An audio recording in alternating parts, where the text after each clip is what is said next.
Good evening and welcome to the Monday, March 8th, 2021, 5 p.m. regular closed session meeting of the City Council. The meeting will now come to order. Pursuant to Executive Order N-2920, please be advised that members of the Bell Garden City Council will participate in today's meeting telephonically.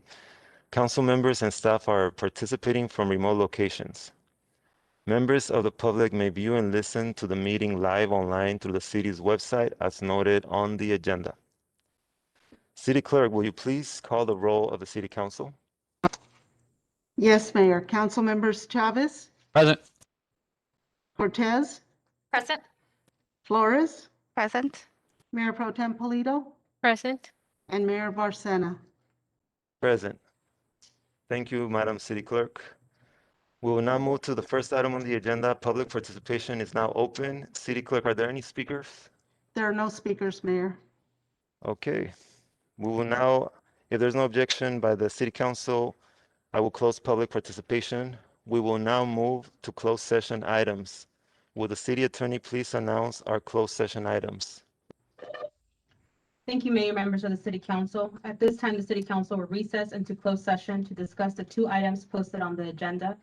The time is 5:03. Thank you. Thank you, and we will be back. Welcome to the Monday, March 8th, 2021, 6 p.m. regular meeting of the Bell Garden Successor Agency to the Community Development Commission. The meeting will now come to order. Pursuant to Executive Order N-2920, please be advised that members of the Bell Garden Successor Agency will participate in today's meeting telephonically. Agency members and staff are participating from remote locations. Members of the public may view and listen to the meeting live online through the city's website as noted on the agenda. If any agency members should find a conflict of interest virtually, please leave the room by turning off video and muting yourself. You may still keep listening to the meeting.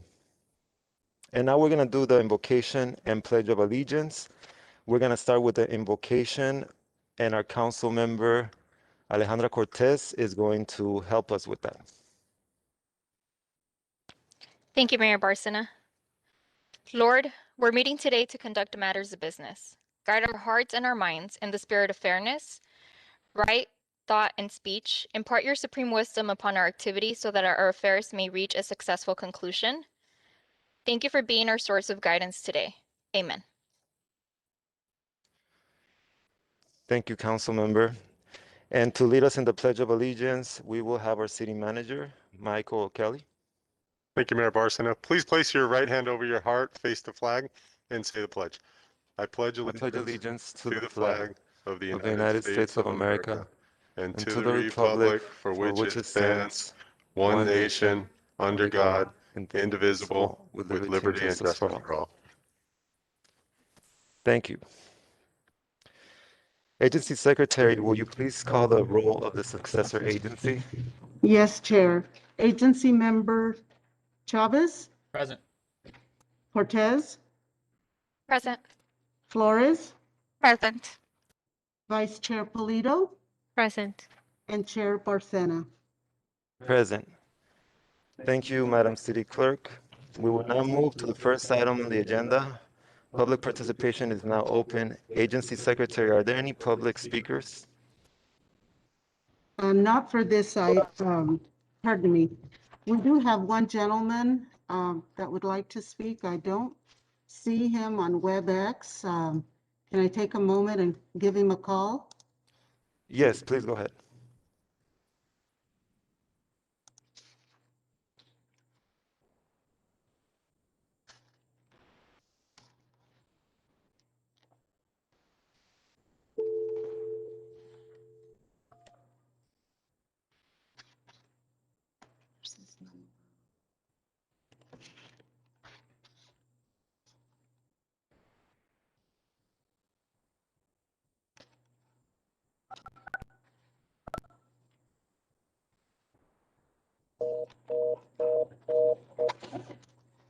I'm sorry, Mayor. I do not have, doesn't look like I have his number.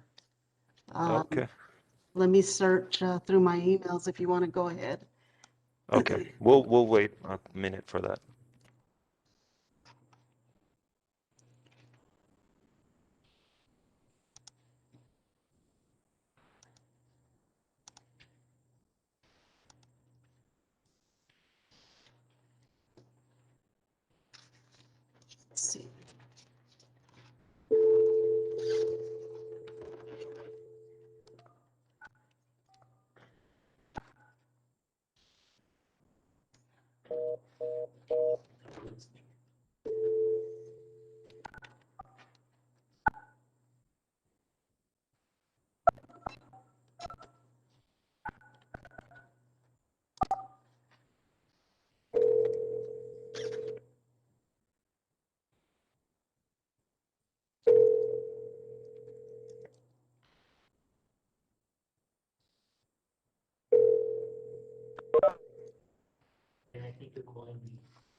What? Is he calling me? Oh.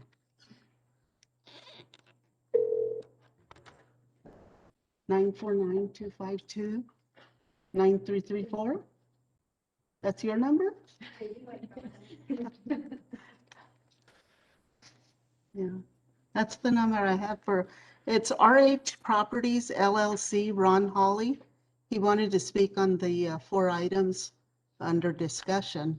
So if you want to go through with the consent calendar, I Okay. can still try to search for Yeah, his number. we'll continue with the agenda, and if we are able to get on the line, then we can go Okay. back to the comment.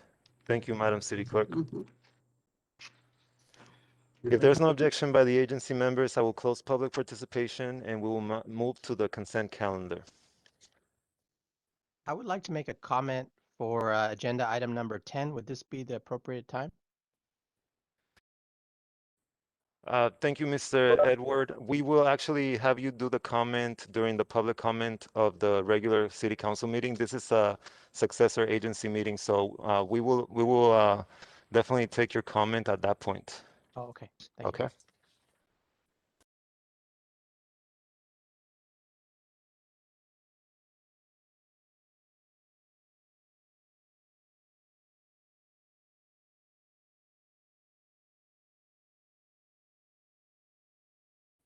Okay, does any member of the agency wish to pull any item for discussion?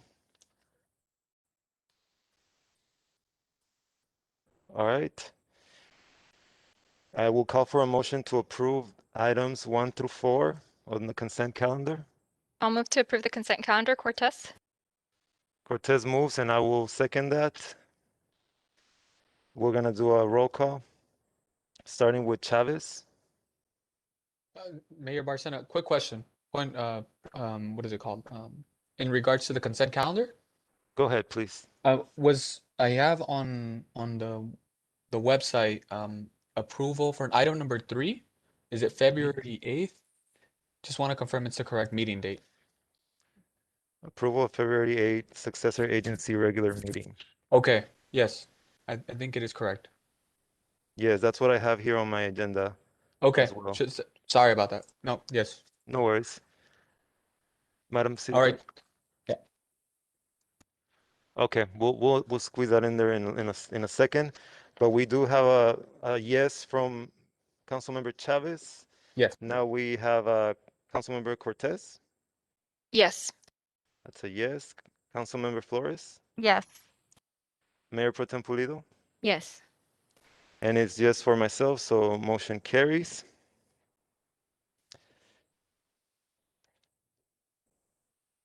Executive Director, actually, before we go to item number 5, we're gonna go ahead and take the comment from the public comment that we weren't able to connect earlier. So, Madam City Clerk, can you please?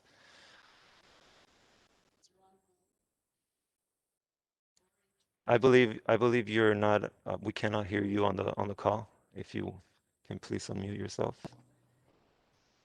The only There it is. speaker we have for the successor agency is Ron Hawley, and he's with RH Properties. Let me go ahead and place the call.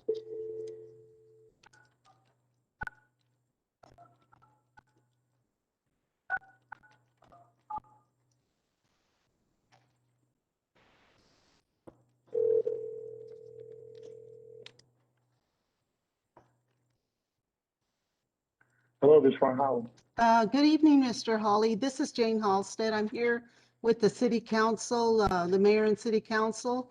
If you'd like to speak on your items regarding the successor agency, you have 3 minutes to speak.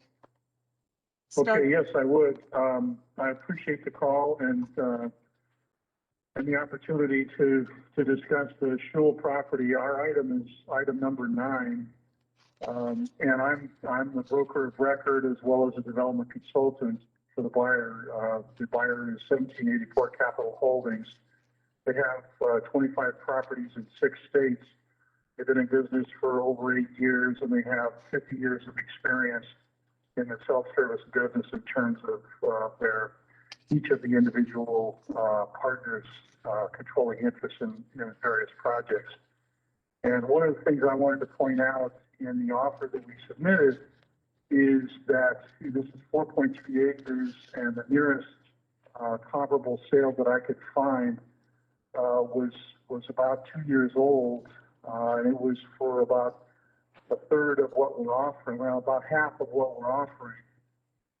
And so I wanted to point that out to the City Council, as well as also point out some of the benefits of the type of use that we're proposing. The proposal is for a self-storage facility of about 945 units and some additional on-site surface storage for RVs and boats and that kind of thing, of about 71 additional vehicles. The building is 4 stories, and it will be probably in the range of about $22 million to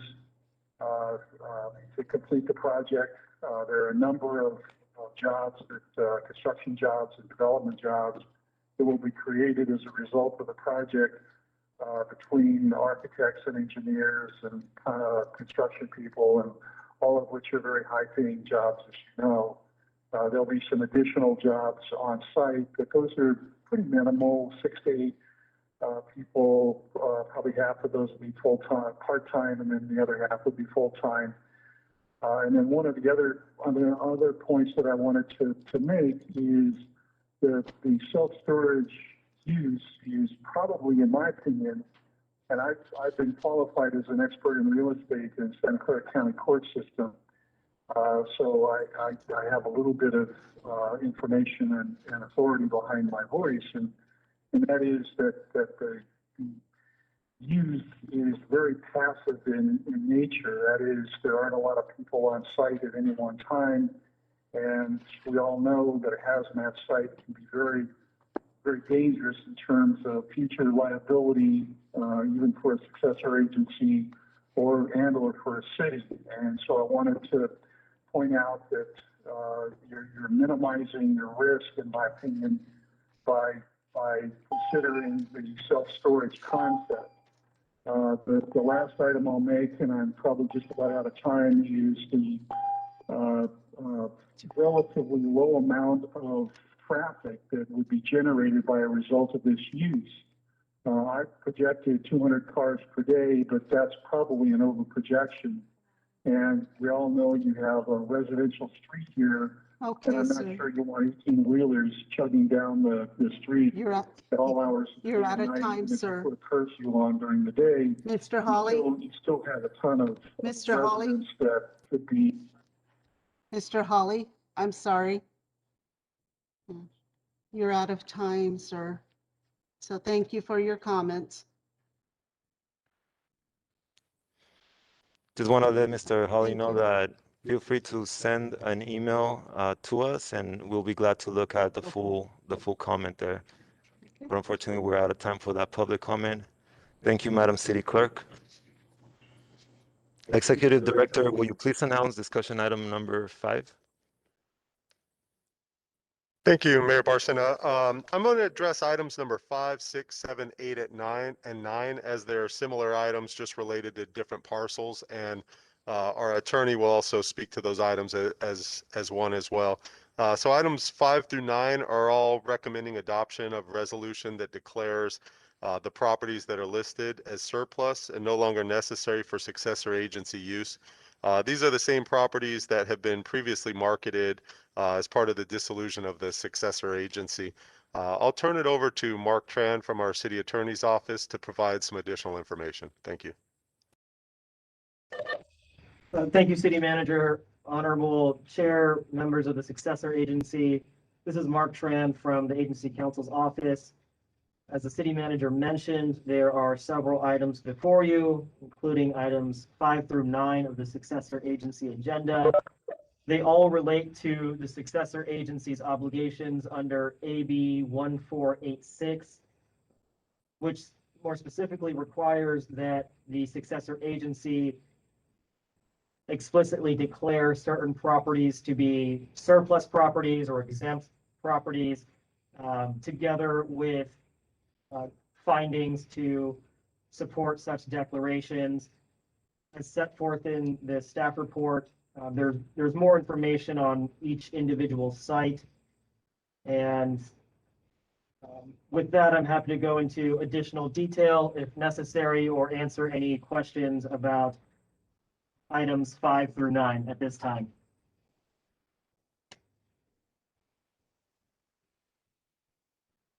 Mark, I just wanted to ask, once we open this up for surplus and make it public, will that rectify the possibility of us not being penalized for skipping this step? That's my understanding is we're really crossing the T's and dotting our I's, but I'll let Mark answer that more directly, Councilmember Flores. Yes, so under AB 1486 made several revisions to the Surplus Land Act, and holding this public meeting and making these declarations for the various properties is another step that we're taking towards compliance with the Surplus Land Act. And then from there, we'll be able to move forward with noticing periods and future negotiations, things like that. But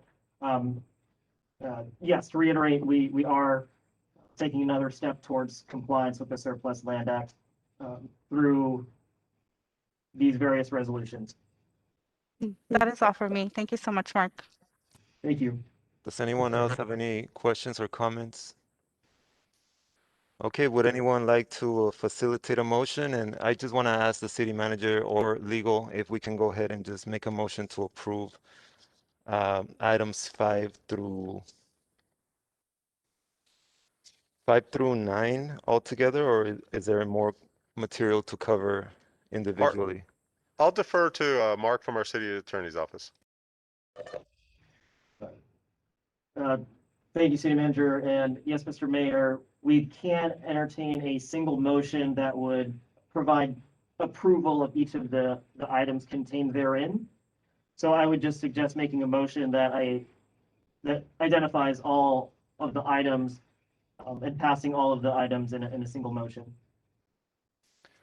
Thank you for that, Mark. So I will go ahead and make a motion to approve items 5 through 9. I'll go ahead and second. Okay, it's a second by Councilmember Flores. I will have a vote on that.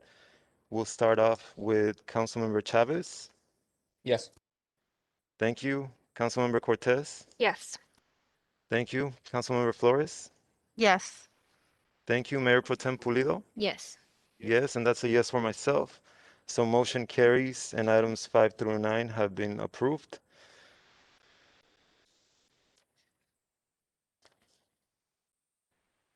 We will now move to the public participation for non-agenda items. Public participation is now open. Agency Secretary, are there any speakers? There are no speakers for this item, Mayor. Okay, thank you. If there's no objection by the agency members, I will close public participation. Does any agency member wish to make a comment? Seeing none, if there's no objection by the successor agency, I will adjourn the successor agency meeting at 6:21 p.m. and call to order the City Council meeting. Good evening and welcome to the Monday, March 8th. One second, we have somebody with their mic on. Can you guys please go ahead and mute that? We're hearing an echo here on the... Thank you, I think it's taken care of now. Again, good evening and welcome to the Monday, March 8th, 2021, 6 p.m. regular meeting of the Bell Garden City Council. The meeting will now come to order. Pursuant to Executive Order N2920, please be advised that members of the Bell Garden City Council will participate in today's meeting telephonically. Council members and staff are participating from remote locations. Members of the public may view and listen to the meeting live online through the city's website as noted on the agenda. If any city council member should find a conflict of interest virtually, please leave the room by turning off video and muting yourself. You may still keep listening to the meeting. City Clerk, will you please call the roll of the City Council? Yes, Mayor. Council members Chavez, Present. Cortez, Present. Flores, Present. Mayor Pro Tem Pulido, Present. Mayor Barcena. Present. Thank you, Madam City Clerk. City Attorney, will you please give the closed session report for City Council? Thank you, Mayor, members of the City Council. The City Council is now back in open session, having met in closed session to discuss the items listed on the agenda. Direction was given, but no final action was taken. This concludes my report. Thank you. Thank you, City Attorney.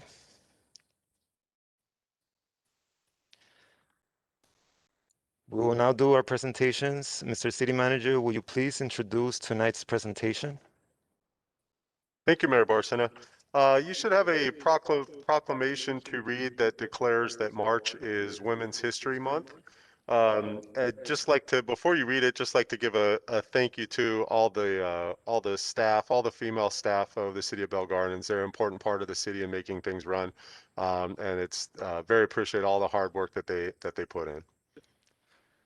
Thank you, City Manager, for those words. And indeed, I do have a proclamation, but I would like to ask our Mayor Pro Tem, Maria Pulido, to do us the honor as a woman and read this proclamation for all the women of Bell Gardens. I think it will be more appropriate, and I would really appreciate it. It is with great honor that the City of Bell Gardens proclaims the month of March as Women's History Month. We invite all of our residents to celebrate, support, value, and respect all women today and always. We have our proclamation right here. And I would personally like to dedicate this proclamation to Chao Vu, given that today is her last council meeting with us.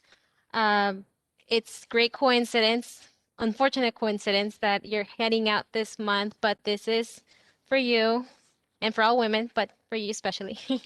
Thank you so much. Thank you, Mayor Pro Tem. That was a great touch there that you added with our director leaving us, but I know that she's pursuing higher goals and progressing within her career, which is a perfect example of why we respect women so much here in the Mayor. city of Bell Gardens. Mayor, may I add, what a great honor. Mayor Pro Tem, thank you so much for doing that. Because Chao Vu she's in a position that's groundbreaking for females. She's a director of a public works department, which is a male-dominated industry. So for her to do that, she's breaking ceilings for many, many women. So what better person to present that to than to her? So we hope and we encourage you to continue to break that ceiling, Chao, wherever you go. I know you're going to be amazing, and continue to open up these spaces for young females. You know, now we can tap into so many industries, and it's thanks to people like you that weren't intimidated to go into these fields. So thank you. Mayor, if I may, I just wanted to add to that. Please, go ahead. For those that don't know, Chao Vu was the only female director in the city of Bell Gardens for a very long time. And I'm very grateful for all the work that you've done here, Chao. What a lot of people don't know is that you've done a male-dominated job while as being a mom and working on very, very, difficult days for you as a mother. And I appreciate and I value that, and I wish you all the best. Thank you for those words. Do we have any other comments by the council in regards to the proclamation? Okay, we'll move on.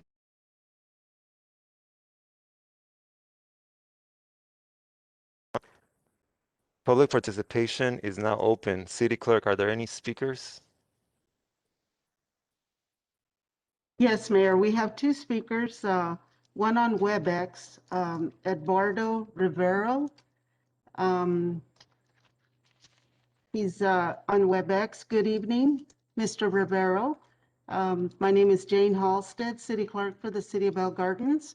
I'm calling so you can state your comments before the Mayor and City Council by phone or by WebEx. Please announce your name and state your comments. You have 3 minutes to speak, starting now. Thank you. My name is Edward Rivero.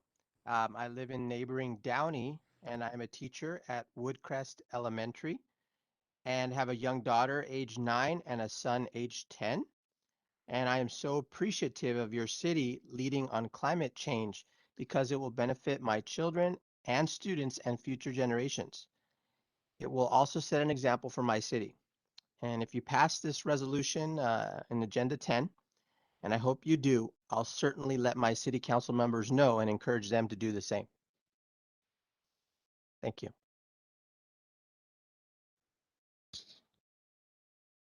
Thank you for your comments, Mr. Edward Rivero. We have more comments lined up? Yes, Mayor. Okay. Another gentleman, Sal Cervantes. I'll go ahead and place the call.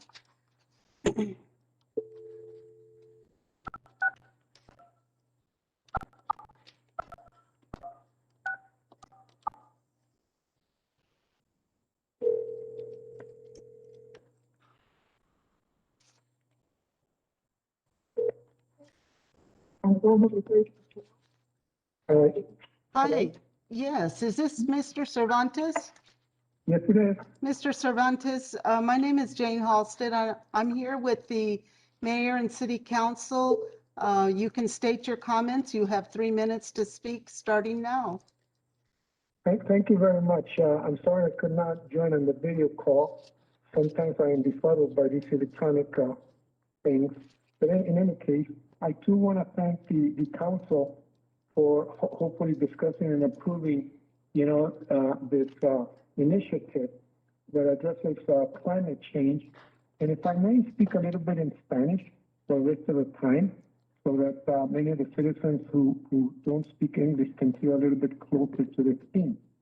Simplemente quiero dar las gracias al concilio por aportar este problema del calentamiento global. Como sabemos, el cambio climático nos está afectando mucho con toda la contaminación y con todos los incendios y todo lo que está pasando. Entonces, tenemos la propuesta, que es la número 10, para hacer algo al nivel nacional.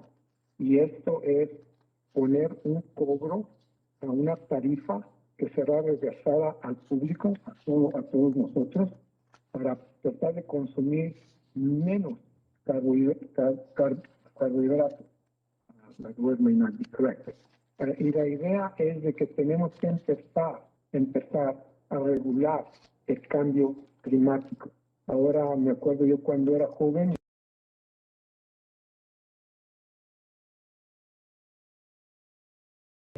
Aquí, pero alrededor sigue la contaminación, sigue el cambio climático y estoy muy contento y agradecido de que la gente joven está tomando el liderazgo en nuestras comunidades y que se están preocupando y están tratando de hacer algo a menorizar este problema. Les agradezco mucho a todos desde el concilio, al alcalde Bárcena y también a los residentes de la ciudad de Bell Gardens. Aparte de nuestros esfuerzos personales, de consumir menos, de contaminar menos, también necesitamos una póliza a nivel nacional. Y eso es lo que esta ley hará, es introducir un costo para que podamos consumir menos de todas las cosas que contaminan y que el gobierno no se quede con ese dinero. Ya lo explicará mejor el señor Ken y en la propuesta número 10. Y eso en realidad es todo.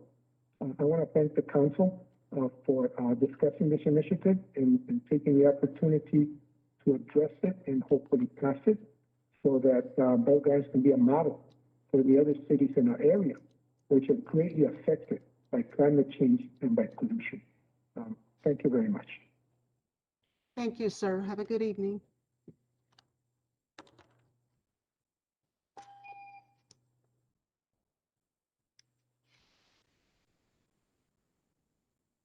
Okay, our next speaker submitted an email, and it is Anita Rivero.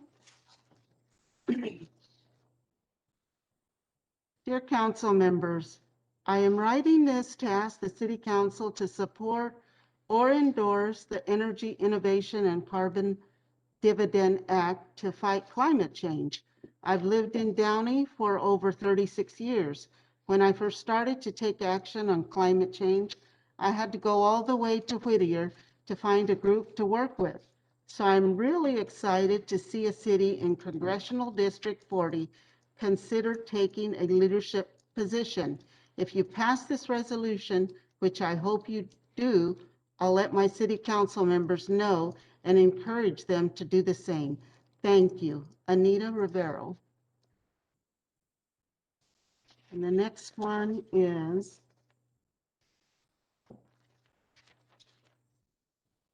Gilberto Palacios. Dear Bell Gardens City Council, I live in the neighboring city of Bellflower, and I am a teacher of PUC Cal's High School and have a young son who is 3 months. I am so appreciative of your city leading on climate change because it will benefit my son, future children, and students. I will also set an example for my city.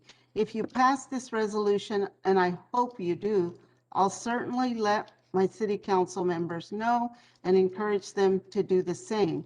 It is essential to take action to curb the impact of climate change, and our city council has the power to make substantial and sustainable change. Thank you for your time and consideration. Best, Filberto Palacios. And that concludes public comment for agenda items. Thank you, Madam Clerk. If there's no objection by the City Council, I will close public participation and move on to the City Manager report. City Manager, will you please give your report? Thank you, Mayor Barcena. I'd just like to talk about a few items that are upcoming. This Saturday, March 13th, the city's going to have a COVID memorial for BG residents who've passed from the COVID-19 virus. This will be an online event that'll be at 5:30 p.m. And all the council's been invited, and this will be webcast on our site and also in conjunction with multiple other cities from Southeast LA. Also, just in advance notice, on March 27th, staff's planning a Hoppy Spring Egg Hunt event, so more information will follow for that as well. Also, the county public health orders have allowed for the resumption of outdoor sports activities.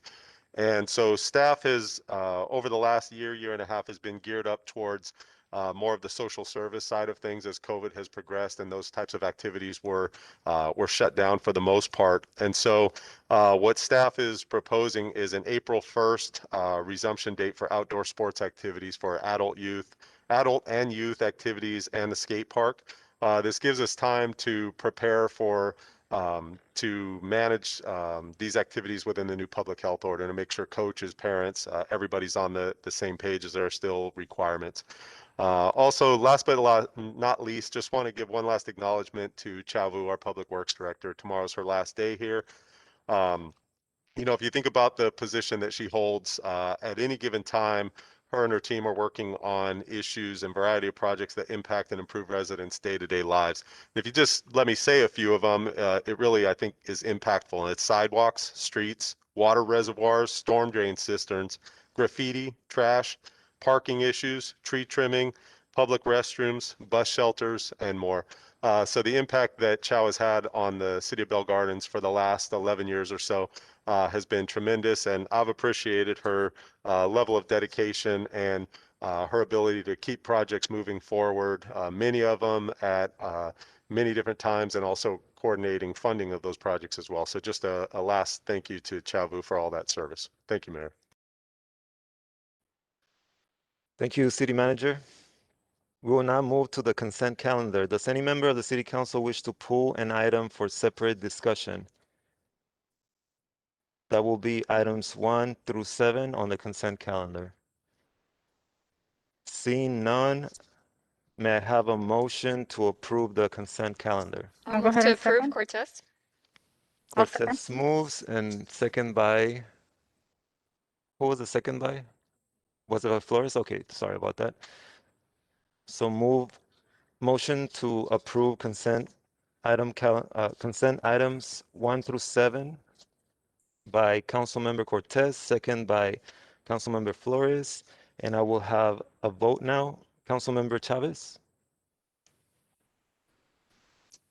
Yes. Thank you. Councilmember Cortez? Yes. Thank you. Councilmember Flores? Yes. Thank you. Mayor Pro Tem Pulido? Yes. Thank you, and yes for myself, so motion carries. City Manager, will you please announce discussion item number 9? Thanks again, Mayor Barcena. This item is a receive and file presentation by our Public Works Director, Chao Vu.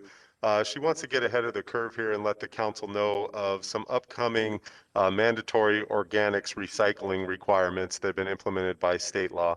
And with that, I will turn it over to Chow for the presentation. Thank you. Thank you, Mike, City Manager. Good evening, Mr. Mayor and members of council. Staff wants to give you a foreshadow of things to come.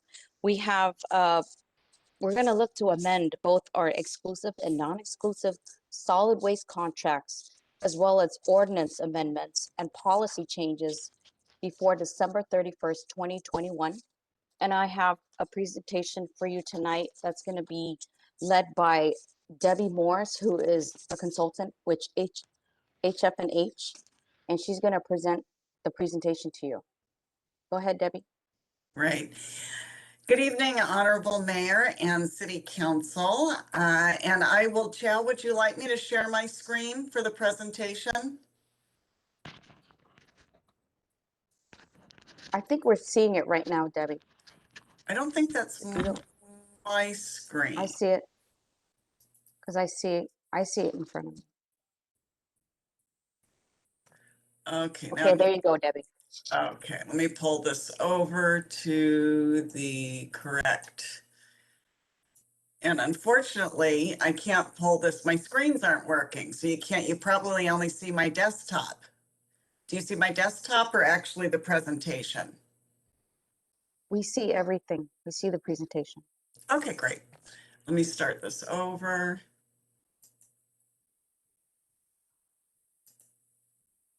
Okay. There we go. Perfect. Again, thank you for allowing me to speak tonight, Honorable Mayor and City Council. I'm going to speak with you this evening regarding Senate Bill 1383. And Senate Bill 1383 was actually passed in 2016, but the regulations were finalized at the end of 2020. We had previously presented to the City Council on 1383 in February 2019, prior to the regulations being finalized. So tonight we're going to speak to you regarding the final presentations and also the impact that that'll have on the city of Bell Gardens and all jurisdictions within Southern California and Northern California. SB 1383 requires the state to reduce organic waste disposal by 75% by 2025, which equates to about 20 million tons, which are currently being landfilled. The law also requires the state to increase edible food recovery by 20% by 2025. And I'll be delving into the edible food recovery in more detail on future slides. This is a significant policy and legal implementations for the state and local governments. And I do want to explain that SB 1383 is an unfunded state mandate. And for the benefit of the public who may be listening to this meeting, an unfunded state mandate is a statute or regulation which requires, in this case, local governments and organics generators to comply with regulations without providing any funding. So what we're going to do tonight is we'll take kind of a big picture overview of 1383. Somebody said to me the other day, it's kind of like trying to drink from a fire hose when you're trying to take in all of the implications and all of the requirements of 1383. So this is an overview, but it is a lot of information. So first, organic waste is the largest waste stream in California. And as shown by this pie chart, if we add up all the organic waste that's being landfilled, and for the purposes of 1383, organic waste we're talking about green waste, which would be like your yard waste, your tree trimmings, your grass, wood waste, food waste, but also fibers such as paper and cardboard. Those are also considered organic waste under 1383. So organic waste accounts for about 67% of the materials landfilled, with food waste accounting for about 18%. So that's really what 1383 is targeting, is the 65% of organic waste, which is going into landfills, and then the resultant methane gases that are produced by those materials being landfilled. And so I want to talk a little bit more about edible food recovery here and why they've included this in SB 1383. So what the goal is to recover about 20% of the currently disposed edible food. So what we're talking about, we're not talking about, you know, the apple that a resident throws away or anything like this. We're talking about, you know, if you think about restaurants and they do a lot of meal prep and they have a lot of their meals ready prior to serving those meals, and some of those meals they may not use and then they have to dispose of those. So that's the kind of thing, or from food distributors, you know, if they have packaged food that would be disposed of, trying to recover that. And the reason for that is 1 in 8 Californians, and specifically 1 in 5 California children, go hungry every night. And so by recovering this edible food from landfilling, we can help our food insecure population. So that was a big part of SB 1383. And, you know, as I said, the edible food that would come from restaurants, hotels, and other food service establishments. And that can be repurposed also into other nutritious meals. There's also an environmental benefit for keeping that edible food out of the landfill. So for every 2.5 tons of edible food that's rescued, it's the equivalent of taking 1 car off the road for a year. So there are also environmental benefits for that. So here in front of you now are the key implementation dates. So as we said back in February 2019, we first presented this to council, and that was after January 2019. It started the 2 years of formal rulemaking. It was supposed to end January 2019. Well, it didn't. It continued on. And finally, at the end of 2020, the regulations were finally finalized by CalRecycle, which is a state agency which oversees this bill and other disposal and recycling bills. The goal was to reduce the organic waste disposal by 50% from 2014 levels by January 1, 2020. I can tell you that within that time frame, the organic disposal went up significantly. So they already kind of missed that goal. So they're gonna have to work a little harder toward that. January 2022, the regulations take effect and state enforcement begins, and we'll get into that in more detail in a minute. And in 2024, the regulations require that local government take enforcement actions against non-compliant entities. So the city of Bell Gardens is ahead of the game. CalRecycle expects that jurisdictions are planning and making programmatic and budgetary decisions regarding the requirements in advance of the deadline. The city has already developed a formal plan, and that formal plan would include dates of when ordinances have to go to council and they have to go to their first and second reading, and then also their agreements when the non-exclusive solid waste and the exclusive solid waste agreements, when those should be amended and when they would go to council for approval, and then all of that with a large window for public education and outreach to ensure that all of these entities, because remember, you know, residents are going to have to divert food waste from landfilling now. It's not just restaurants, it's not just, you know, hotels. Residents actually have to have a food waste program also. So key jurisdiction dates. So by January 1, 2022, all jurisdictions are required to provide organics collection service to all residents and businesses. So basically to anyone who is a food waste generator. They're to establish a food waste recovery program. And what that means is that the city will identify the food waste generators, and they'll also provide information on food recovery organizations on their website. They'll conduct education and outreach.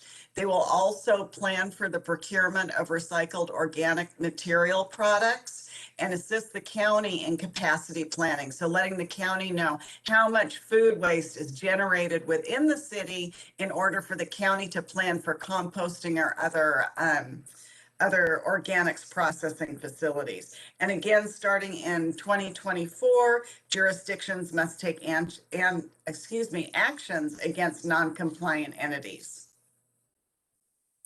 So now I want to get into the collection services options. And so these will be negotiated with the haulers and what type of collection program, but I wanted to give you a brief overview of the collection programs which are allowed by 1383. You have your 3-container system, and this would be for residents. These programs can go for residents and commercial businesses. So probably the 3-container system you're most used to as a residential customer, where you have mixed. You have a 2-container system, so your recyclables and refuse are mixed in one container, and then you have a separate container for your green waste. So a 3-container source separated system would mean you've got a refuse container, an organics container, which could include the food waste and the green waste, and then a source separated recyclable container. A 2-container system is allowed under 1383, and that would mean, as you have right now, your refuse and recyclables are in one container, and your green waste are in the other container. That's the little graphic on the right. Or you could have that the food waste is commingled with the refuse, and you have a separate mixed waste or mixed or recycling container. It also allows for a 1-container system where all of the material is included in one container. Now, what I want to tell you is for the 2-container system and the 1-container system, there are very prescriptive diversion requirements in 1383 for the facilities where that material is taken. So as you remember me saying in the beginning, what we normally think of as recyclable materials, paper and cardboard, they're now classified as organic materials.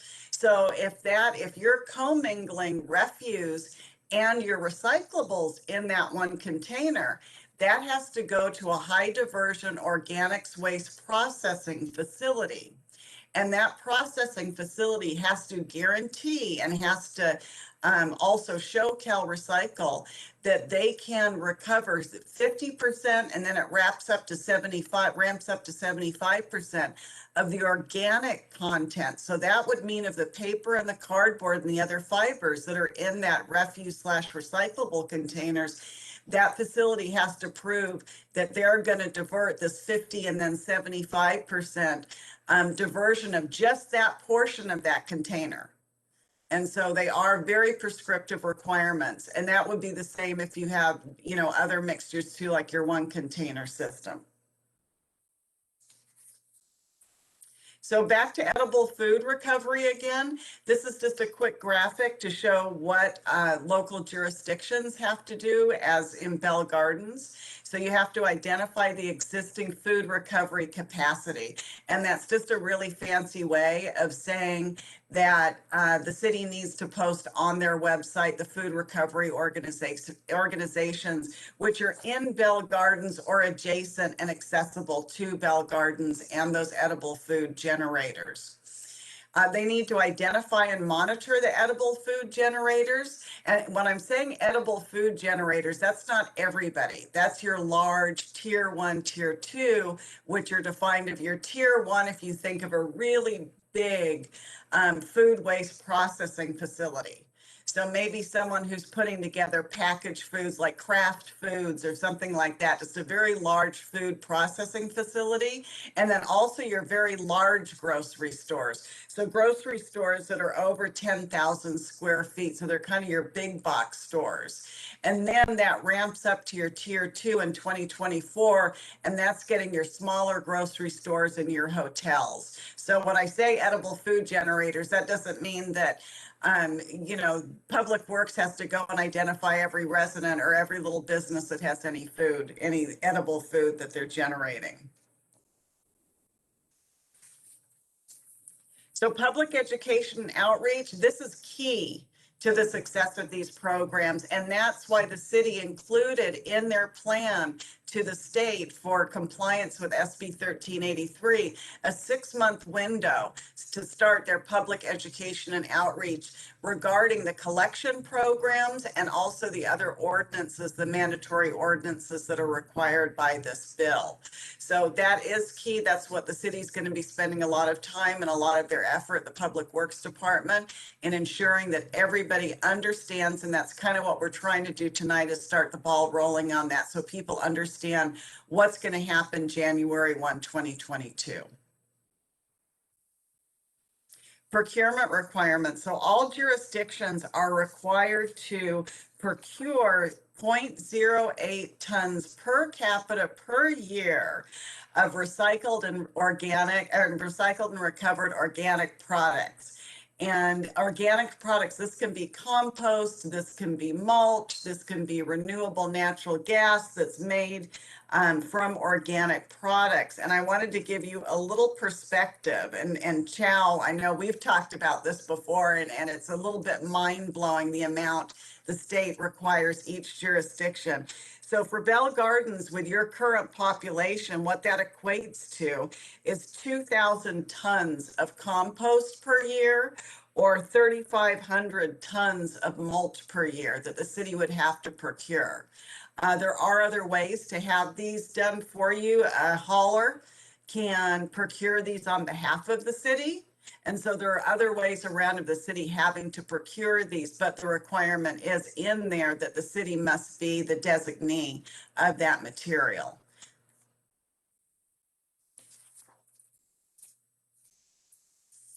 Inspection enforcement requirements. So for the jurisdiction requirements, I'm just going to go over this, really quickly.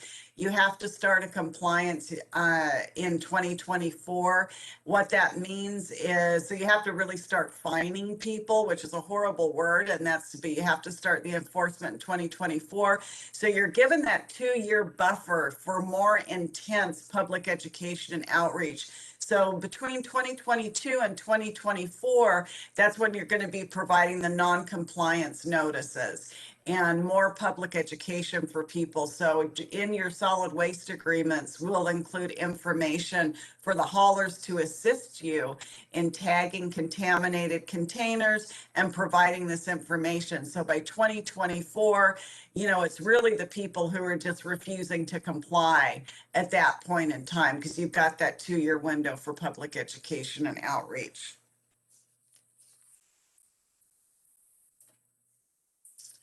So CalRecycle oversight. So this is where it gets a little bit scary for cities, and this is where it really becomes real, because the fines in 1383 are significant.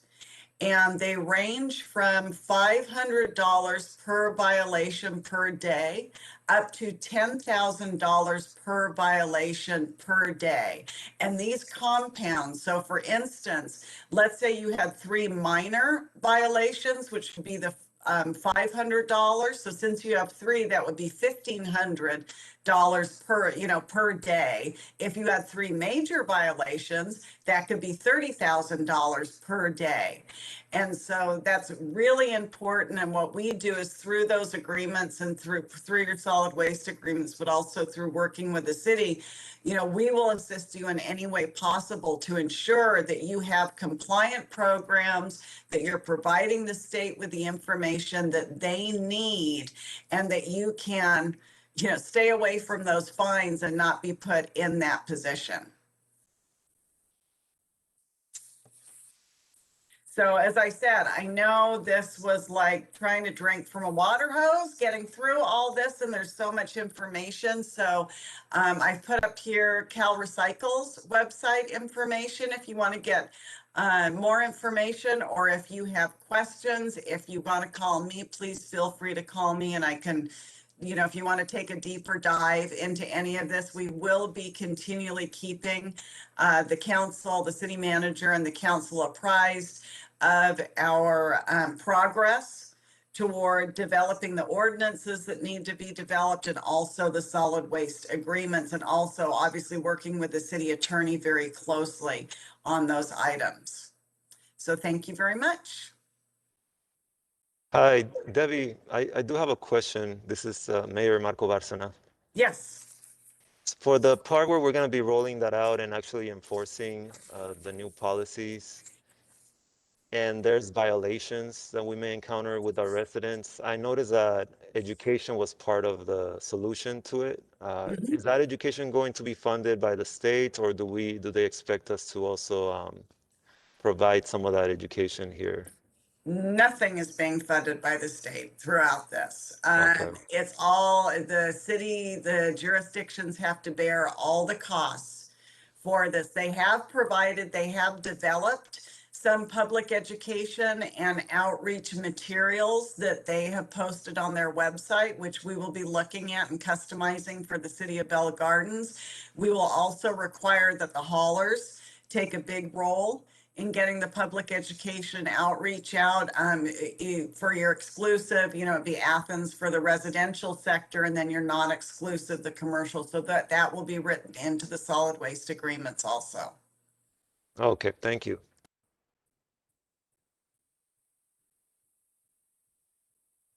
Okay, so does anyone have any other questions or comments? So we are going to go ahead and receive and file. Thanks again, Debbie, All for right, the well, thank you presentation. so much, and we will keep you updated, and everybody take care. You too. Thank you so much. Bye. Okay, bye-bye. Mayor, I'll move to receive and file. I'd second that motion, Mayor. Motion to receive and file by Councilmember Cortez and a second by Chavez. I will go ahead and call roll call. Chavez, Yes? thank you. Cortez, Yes. thank you. Flores, Yes. thank you. Mayor Pro Tem Pulido, Yes. thank you. And that's a yes for myself. So motion carries to receive and file. And now, City Manager, will you please announce discussion item number 9? I believe that, yes, item number 9, term limits discussion, please. City Manager, if you can please go ahead with that item. Yes, thank you, Mayor Bárcena. This item is an item that has been a continuing discussion with the City Council regarding term limits. We've had a little bit of time as there's not another regularly scheduled election for about over a year and a half to 2 years. But after the last discussion, staff, specifically the City Clerk's office in conjunction with the City Attorney, is presenting you with 2 options to discuss to hopefully provide further staff direction.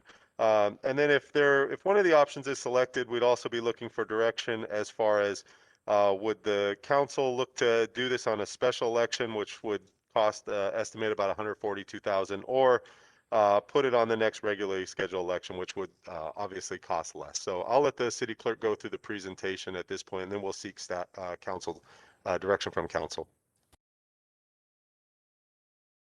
Thank you, City Manager. Good evening, Mayor Bárcena and City Council members. The item before you is council term limits discussion. Next slide, please. The City of Bell Gardens is governed, as you know, by 5-member elected city council members. Members of the City Council are elected in November at even number years and serve staggered 4-year terms. Currently, the City of Bell Gardens City Council does not limit the number of terms an individual may serve on the City Council. Next slide. Option 1, we took, like City Manager O'Kelly stated, we took a couple of options. Option 1 is the 3 4-year terms with a lifetime ban and the maximum of 12 years. It's the most restrictive of the 2 options. This option means that elected officials will term out for life after they run 3 times successfully. Any point in their life, which it could be, they could be elected 1 term, wait a couple of years, and then run again. It just has to be 12 years. Next slide. Just to give you an example of John Smith is elected to City Council in 2022. He serves 4 years. then in 2026, he decides not to run, so there's no years there. In 2030, he decides to run and he's successful. He serves 4 years. In 2034, he's defeated when he runs, so he has 0 years there. And then in 2038, he runs for city council and he's successful, so he's got 4 years. So he has 12 years. He's reached his lifetime maximum. Next slide. Option 2 is 3 4-year terms consecutive. There is no lifetime ban. This option would require a cooling off period, 1 year, 2 years, 4 years, whatever the council decides. Cannot serve more than 3 consecutive terms. Once they've served 3 consecutive terms, as they're elected, they would be required to have a cooling off period, and then they would be eligible to run again. This option would potentially allow an elected the option to keep running for office if they were unsuccessful in an election year. There would not be a cooling off period if they were elected the first or second term and then ran again and were unsuccessful in the second or third term. In other words, whenever there's a break in service, the clock restarts. Next slide. For an example, Bill Jones is successful in running for office in 2022. He serves 4 years. And then he runs again for office in 2026. He's got 4 more years. And then he's successful in running for office in 2030, 4 more years. So Bill Jones has served 3 consecutive terms. So from that point, he will have a cooling off period, and that would be 1, 2, 3, or 4 years, whatever the council decides. Next slide, please. This example shows that, for instance, Bill Jones is successful the first couple of years, and then the first couple of terms. And then on the third term, he's unsuccessful in running for office. And so then in 2034, he runs again and he's successful. So at this point, there's been a break in service. So the clock restarts again. So he can keep going and keep going until he serves 3 4-year consecutive terms. Next slide. This is a chart of different cities in surrounding communities. City of Carson, Commerce, both have lifetime limits. They have 3 4-year terms. There are other cities that don't have the lifetime limits, but they have cooling off periods. So like Bill Jones had that option too. These all would be in that category. And then I did include, next slide, please. I did include the other terms, 2 4-year terms, if you decided to go that way. We do have some that are lifetime limits. Cudahy, Downey, and Linwood have lifetime limits without any cooling off period. Of course, they wouldn't once they reach their lifetime limit. And then the rest of them have cooling off periods of 2 years. Next slide. So that concludes my presentation. I'm available if you have any questions. Thank you, Madam City Clerk. Do any of my colleagues have any questions in regards to the presentation? Any comments? Mayor Barcena, if I may. Please go ahead, Mr. Chavez. Thank you. Thank you so much, Jane, for preparing this presentation. I really like the idea of term limits, and I'm glad that this was brought back to us. I'm specifically inclined to looking at the on the second to last slide where we had the term limits, in which I believe Cudahy, Downey, Linwood, and Vernon had two terms with 4 years within each term, so about 8 years total with lifetime limits. I like that idea. I just kind of wanted to speak on that. I kind of want to see what the rest of my colleagues kind of think about that. But um, also another thing that I don't know if it's been explored, but in terms of making sure that whatever we decide on, right, whatever the voters decide on, whatever we decide to put towards the voters, would this apply for people that have served in this city council? Like, for example, if we were to go with the lifetime terms, would this apply for the people that were in here before us? It would be going forward, the election. Okay. So those individuals, those candidates that would be elected, it would apply to them only Oh, going okay. forward. It wouldn't apply to the present council at all. Oh, okay then.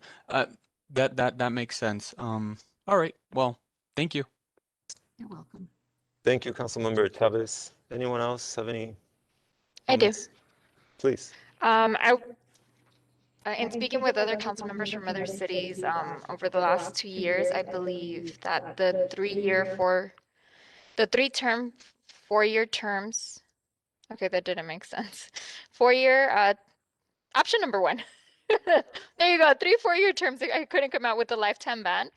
Would be the ideal situation, given that, your first year, you're really trying to familiarize yourself. Your first term, you're trying to familiarize yourself with council.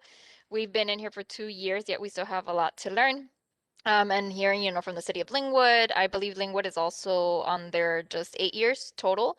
They have expressed how it would be nice to have an additional term, to work on the city and to work on those long-term projects. So I ideally would like to go with option number one.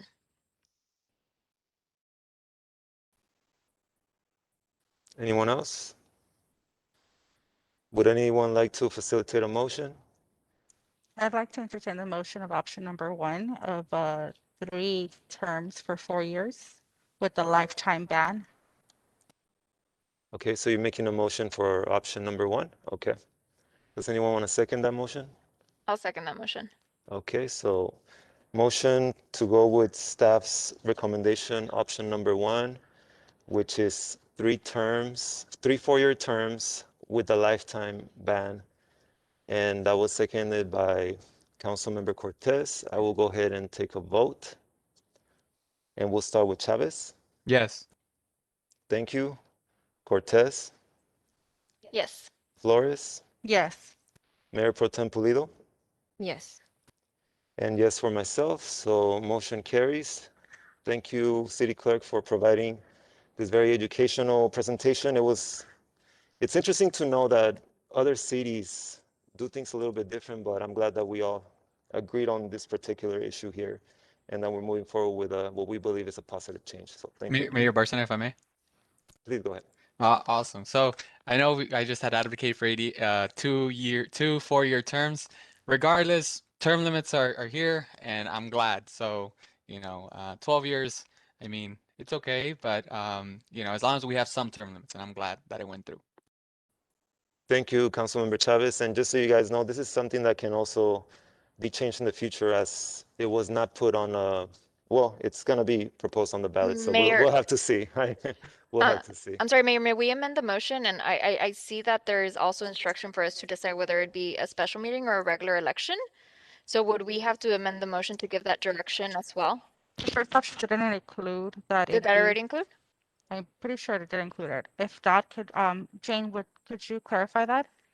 Did it include the election on the next, I'm sorry, So the question, the item to be on the Madam, next election versus a yeah, special Madam election? City Clerk, the question is whether the option number one includes the specific decision to include it on the next on the regularly scheduled election. Okay.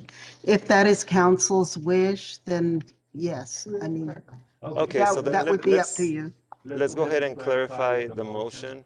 So the motion is to have 3 4-year terms with a lifetime ban, and for it to be on the ballot at the next regularly scheduled election. And that was a motion that was amended and made by council. So, well, at this point, you made the motion, however, it was amended. So do you want to go ahead and amend your motion? Yes, I will Councilmember amend my Flores? motion. Okay, so Councilmember Thank you, Flores Mayor amends Barcena. her motion. And would you like to still second that motion? Yes, I'll go ahead and second the amended motion. Okay, and second by Cortez. And let's go ahead and do the voting again. Chavez. Absolutely. Thank you, Chavez. Cortez. Yes. Flores. Yes. Mayor Pro Tem Pulido. Yes. And yes for myself, so motion carries. Thank And you. just, Mayor, if I just wanted to add a comment. For everybody that's watching, about 3 years ago when we ran for office, this was something that we promised. So I'm glad to see it come to fruition. And I just wanted to make sure that everybody knows that this is another campaign promise that was made by both Mr. Barcena, Ms. Cortez, and myself, and it is down here. So thank you for everybody for being patient, and it's finally here. Thank you, Councilmember Flores. Mayor Barcena? Go ahead, Mr. Chavez. City Clerk, quick question. So next regularly scheduled election, I think it would be November 2022? That is correct. That is correct. Okay, sounds good. Thank you. Thank you. And now we are going to move on to item number 10. City Manager, can you please announce the discussion? Yes, thanks again, Mayor Barcena. So this item is a resolution that's being brought to council to support proposed legislation. It's titled the Energy Innovation and Carbon Dividend Act. We have Mr. Ken Bodger here to give a presentation to the council prior to your consideration of this resolution. Take it away, Ken.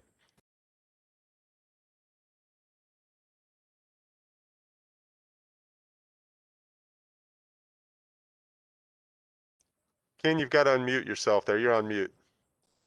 Story of my life. Let's take that again from the top, huh? Thank you. Mayor Barcena, Mayor Pro Tem Pulido, Council Members Chavez, Cortez, and Flores, City Manager O'Kelly, and colleagues. On behalf of my fellow Citizens Climate Lobby volunteers, especially those who live in and near Congressional District 40, which includes Bell Gardens, thank you very much for the opportunity to speak on behalf of your resolution 2021-20. My name is Ken Bodger. I live in Whittier and am a retired businessman and an online academic tutor. As an educator, I work with young people. This is one of several reasons I am so concerned about the climate crisis and why, since 2014, I have been a Citizens Climate Lobby volunteer. Next slide, please. Citizens Climate Lobby is an international, volunteer, nonpartisan group which in the U.S. lobbies Congress to price carbon and return all funds raised to American families. We were founded in 2007 in San Diego. We have over 466 chapters in the United States. We have more than 170,000 supporters on our network. Our local chapter works in Congressional District 38, 39, and in District 40, Congresswoman Lucille Roybal Allard, which of course includes Bell Gardens. And this picture here on the slide is some of our volunteers meeting with Congresswoman Roybal Allard at her Commerce offices a year or two ago. Next slide, please. We're all Southern Californians, and no one really needs to tell us about climate change. Our economy depends on water, but we're in for another dry year. Scientists say that 1/3 to 1/2 of the severity of the 2014 mega drought was due to climate change. Many Bell Gardens residents, your constituents, work in jobs that require that they work outdoors, exposed to the elements. What will higher temperatures and worsening heat waves do to them and their kids? Higher temperatures make smog worse. A warming climate will reduce agricultural productivity, raising the cost of food.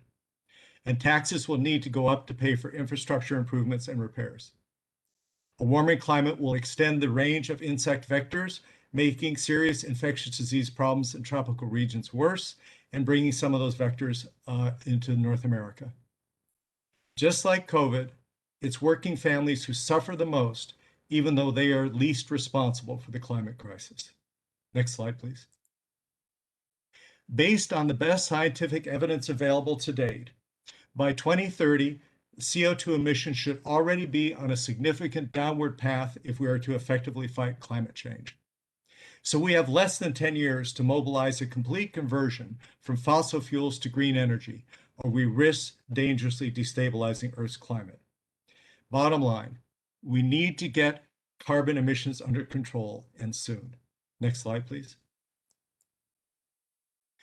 Because of the urgency of the climate crisis, the Citizens Climate Lobby worked with Florida Democratic Congressman Ted Deutsch to introduce the Energy Innovation and Carbon Dividend Act into the House of Representatives in January 2019. This is the bill that is the subject of Resolution 2021-20. The act puts a fee on fossil fuels, which is levied near the source of those fuels. The well, in the case of oil or natural gas, mine head if it's coal, or port of entry if the fuel is imported. The fuel starts at $15 per carbon ton equivalent and rises $10 per year adjusted for inflation. All funds raised, net of administrative expenses, are returned to American families on an equal per capita basis via a monthly dividend. Imported goods are subject to the same carbon fee at the border, and the fees collected are used to help American businesses and workers who export to countries with lower carbon fees than ours. There will be a narrow regulatory pause for 10 years, only on federal regulations that are directed at CO2 emissions and nothing else. This avoids doubling up on penalties, provides predictability for business so they can plan, and gives the policy a chance to work.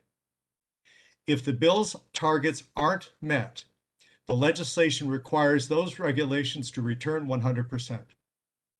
There are additional safeguards in the Act. If the reductions of greenhouse gas emissions specified by law are not met, then the rate of increase of the fee goes up from $10 a year increase to $15. That's a 50% increase. Also, if after 10 years reductions in emissions under the law are not enough, then the EPA is directed to step back in and impose additional regulations in addition to the carbon fee to push emissions down.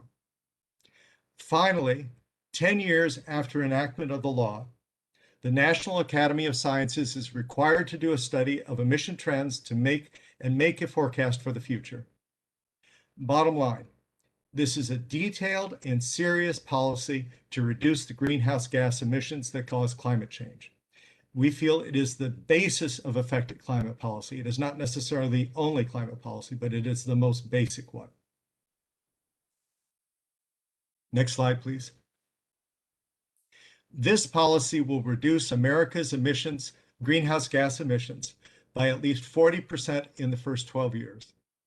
It is supported by economists and scientists as simple, comprehensive, and effective. The CO2 reduction targets in the Energy Innovation Act are in line with what the IPCC of the United Nations says is necessary to limit global warming to between 1.5 and 2 degrees Celsius, which is the target range that's being discussed. In addition, real-world experience with a similar system in British Columbia, Canada, shows that this approach works. Next slide, please.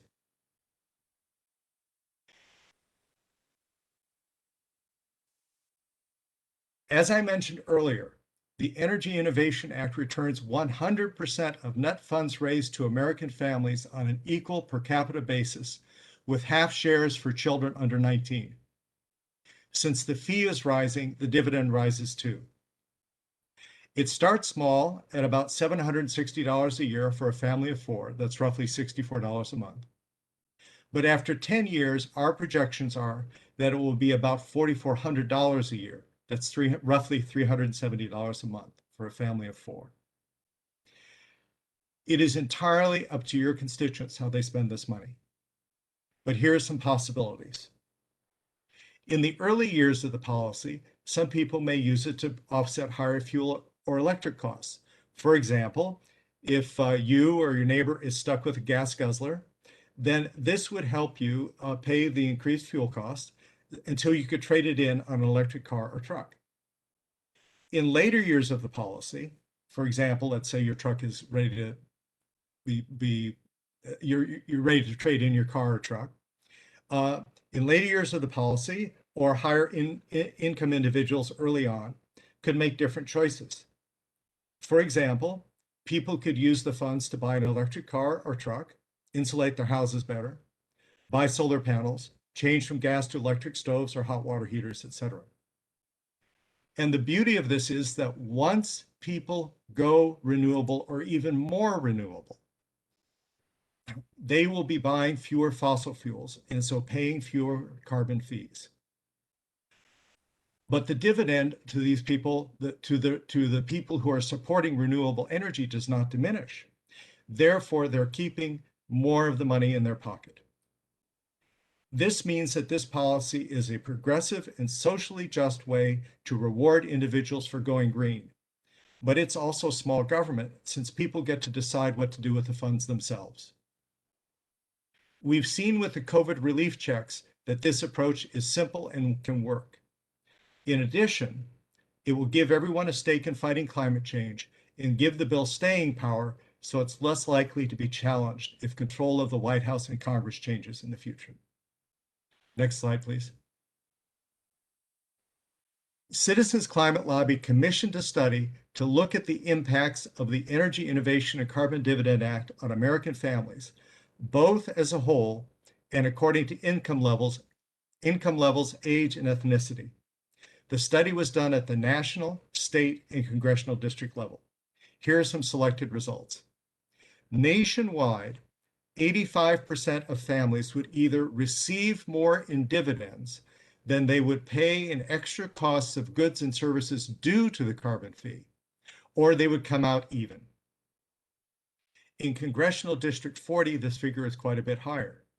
97% of families would come out ahead or even. In other words, they would receive more in the dividend. This is according to a professional economic study. They would receive more in the dividend than they pay in the additional costs of goods and services due to the fees. Next slide, please.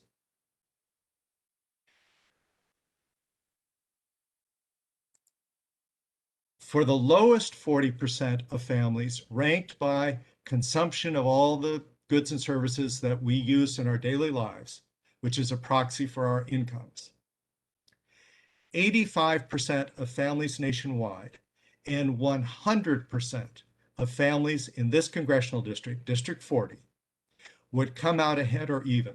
The 100% is not a typo. And if we think about it, it sort of makes sense. Because our carbon footprints are closely tied to our incomes. For example, let's compare two families of four going on vacation. There's a regular working family, and then there's someone with a bunch of bucks somewhere. Okay, the regular working family going, or middle-class family, whatever, going on a vacation, packs the kids in the car, maybe goes up to Oregon or something like that, maybe stays home, okay? What does the rich family do? Number one, they've got a bigger car, they've got a bigger house, more carbon emissions right there. They fly someplace, probably, maybe even fly tourist class. And as you can just see in this comparison of the same activity, our income relates to our carbon footprints. And because of that, an equal dividend becomes quite progressive. So anyhow, as I've said several times now, this is a progressive policy that helps working families make the transition to a clean economy. Next slide, please. As the dividends are spent, this acts as a stimulus to the economy, creating jobs. Green energy and energy savings investments will increase. And we project that this will lead to 2.1 million additional jobs over whatever else the economy would create over 10 years in local communities. Next slide, please. Electric cars pollute less than gas ones, and solar and wind energy pollute much less than coal-fired power plants. So we project that 295,000 lives will be saved through 2030 if the act is enacted essentially immediately, because of better air quality, as opposed to 114,000 lives lost today. Again, although the focus of this bill is climate change, its health, economic, and social benefits are profound. Next slide, please. Because of this, Prominent progressives and conservatives support the Energy Innovation Act itself or the carbon fee and dividend approach that it embodies. Here on this slide, at the left is now Treasury Secretary Janet Yellen, a very well-known economist, saying, "I am fully supportive of effective carbon pricing, and I know the president is as well." That's President Biden. On the right, of course, well-known Republican senator, I am very open to Mitt Romney, excuse me. I am very open to a carbon tax, carbon dividend, where there's a tax on oil companies and coal companies, and the funds that are raised go to individual taxpayers so they can meet the cost of higher price of energy, essentially the same sort of thing we're saying. In the House of Representatives at the end of 2020, the Energy Innovation Act had 27 California co-sponsors, including Congress members Lucille Roybal-Allard, Linda Sanchez, Judy Chu, Grace Napolitano, Pete Aguilar, Lou Correa, Norma Torres, Adam Schiff, and others. Nationwide, 86 Congress members have co-sponsored the act. We hope it will be co-sponsored by a similar number of representatives when it is reintroduced this year.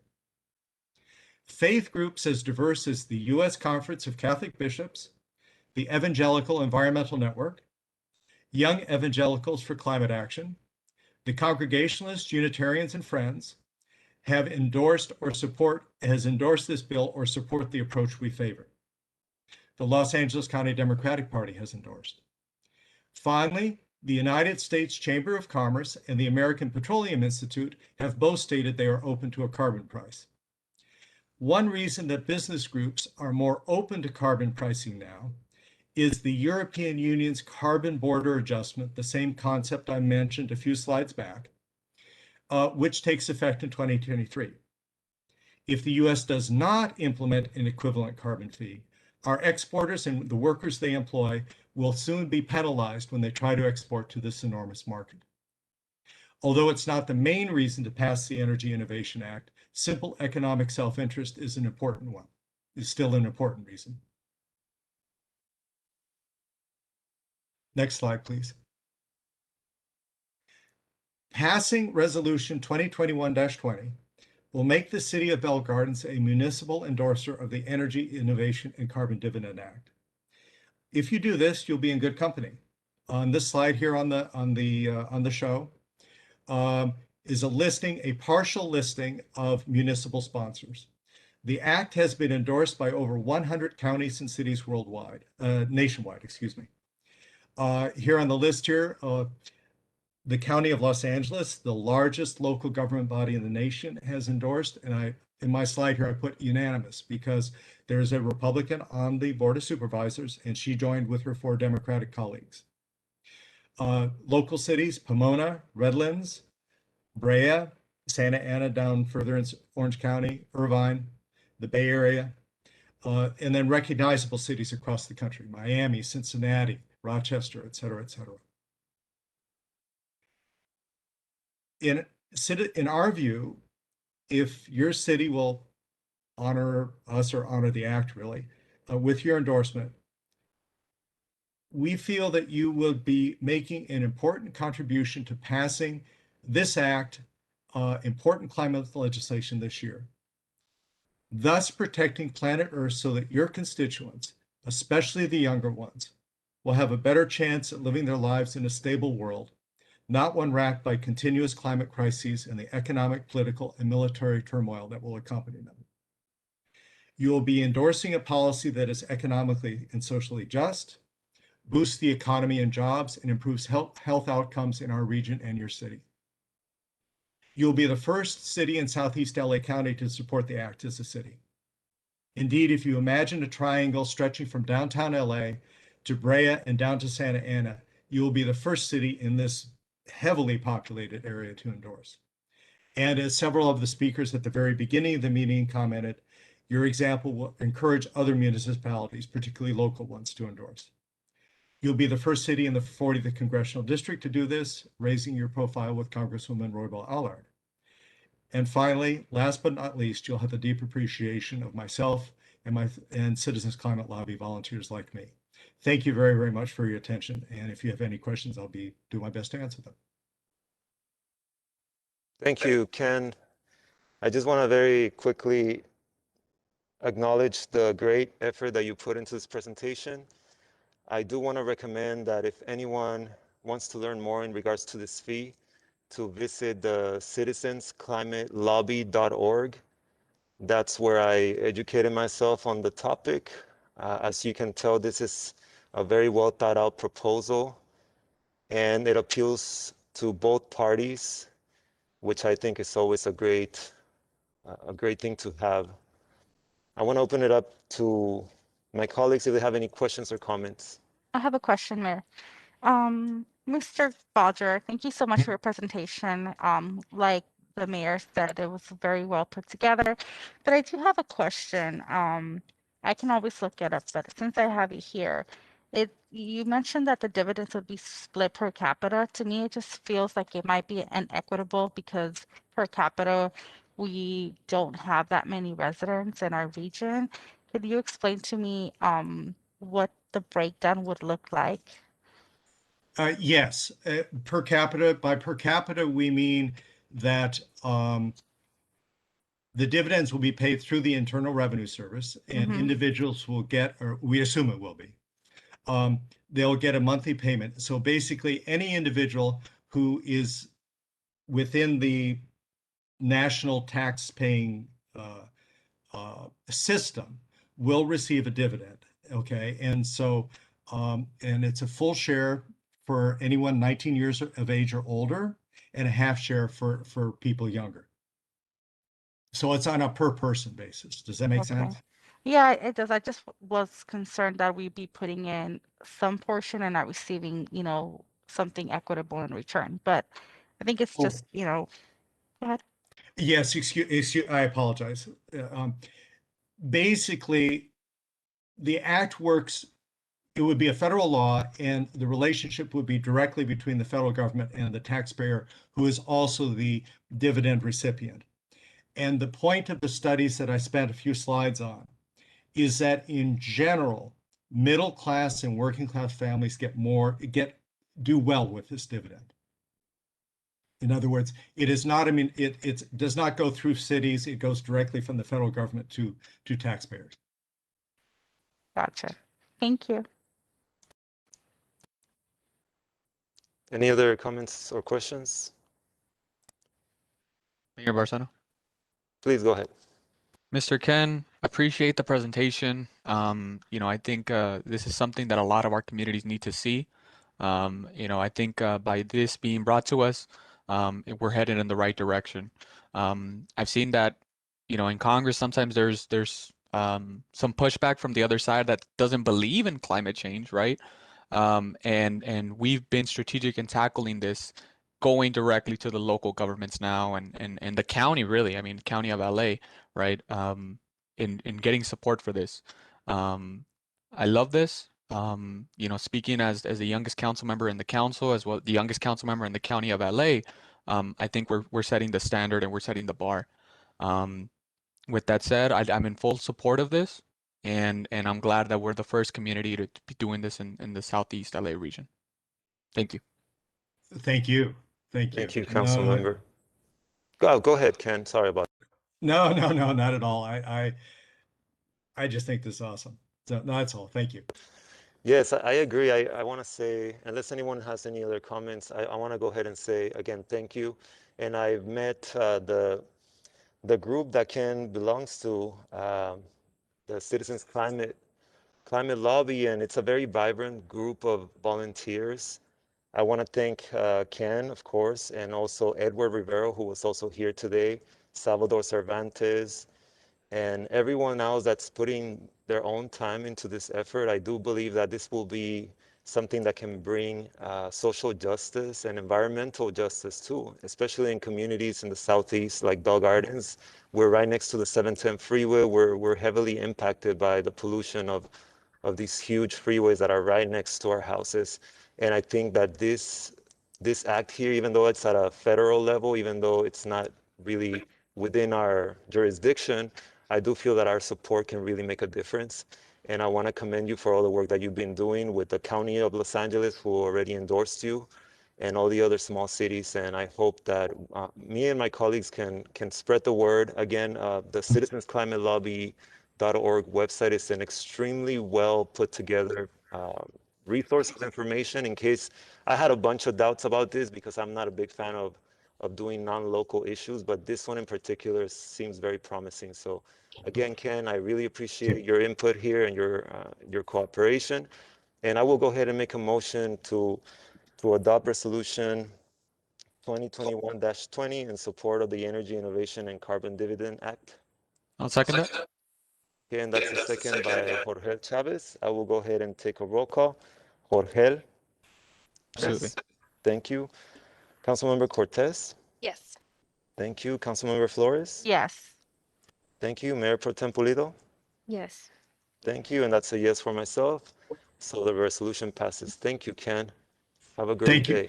Yeah, thank you so much. Thank you so much, Bill Gardens. This is just awesome. I'm really most grateful. My pleasure, Ken. Take care. Okay. Take care. You guys too. City Manager, will you please announce discussion item number 11? Yes, thanks again, Mayor Barcena. This item is fiscal year 2021 mid-year budget review. And before I turn it over to our Director of Finance Administrative Services, Manuel Carrillo, I just want to say this, really excited about this presentation. Since COVID started, there's been obvious financial challenge that the City of Bell Gardens has had to deal with, predominantly related to the closure for most of the last year of the Bicycle Hotel and Casino, from which we derive about 50% of our general fund revenues.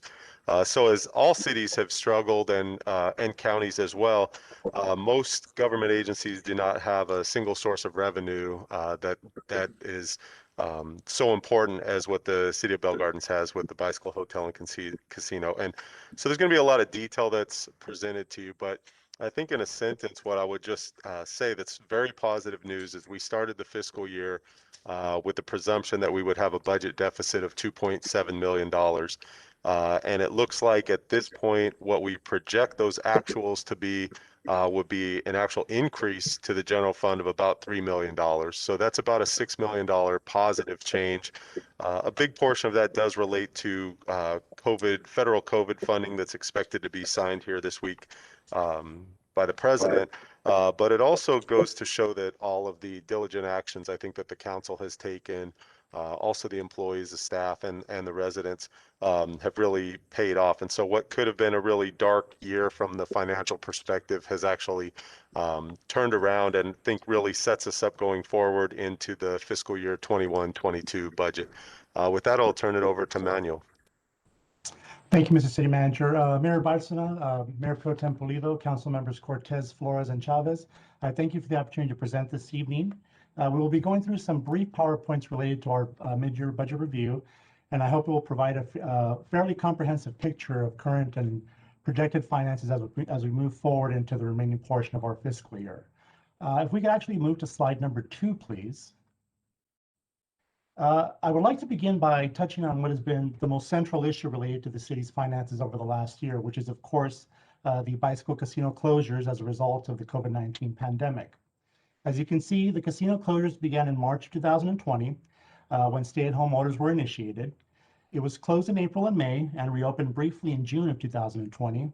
To start off the current fiscal year, 2021, the casino was open for all of one day in July, would be closed again in August and September, would reopen briefly in October, and would close again in December and most of January as well. Currently, the casino has been open as of January 27th as a result of the recently lifted county restrictions and is operating at approximately 60% capacity. Next slide, please. Here we have a snapshot of the Bicycle Casino's revenues going back 3 years and including the current year's adopted and projected figures. We are projecting the Bicycle Casino's revenues at $6.2 million through June 30th, 2021. This is down from the adopted budget of $8.3 million established at the beginning of the year. Next slide, please. Here we have the adopted general fund budget for fiscal year 2021. The adopted budget was projected as a deficit of $2.7 million as identified by Michael. The projected deficit figures was driven by the initial casino closure starting in March 2020, which was right at the time of the budget preparation process, and thus resulted in lower than normal projected casino revenues. Next slide, please. Here we have what the Finance Department has projected as the revised budget through 6/30/21. As you can see, we are projecting an increase in revenue of approximately 6.3 million. Expenditures are projected to be on target with the original adopted budget. As a result of this, we are projecting a positive increase to the overall fund balance of approximately 3.6 million. We will touch on more of the revenues and expenditure details on the next few slides. Next slide, please. Here we have the forecasted general fund revenues through June 30th of 2021. As you can see, we are forecasting an increase of 6.3 million over the original adopted revenue budget. The main drivers of this increase are the expected federal COVID relief funds, the 211 rent relief projects, as well as the FEMA PD OT reimbursement funds. Now, most categories are projected to be down compared to their originally adopted figures. This includes casino revenues, as previously mentioned, hotel taxes, as well as various other citations and fees, all of which tend to be generally lower during the economic downturn. Next slide, please. Here we have an overview of the projected general fund expenditures through June 30th, 2021. We project the expenditures to be on target with the adopted expenditure budget of 30.8 million.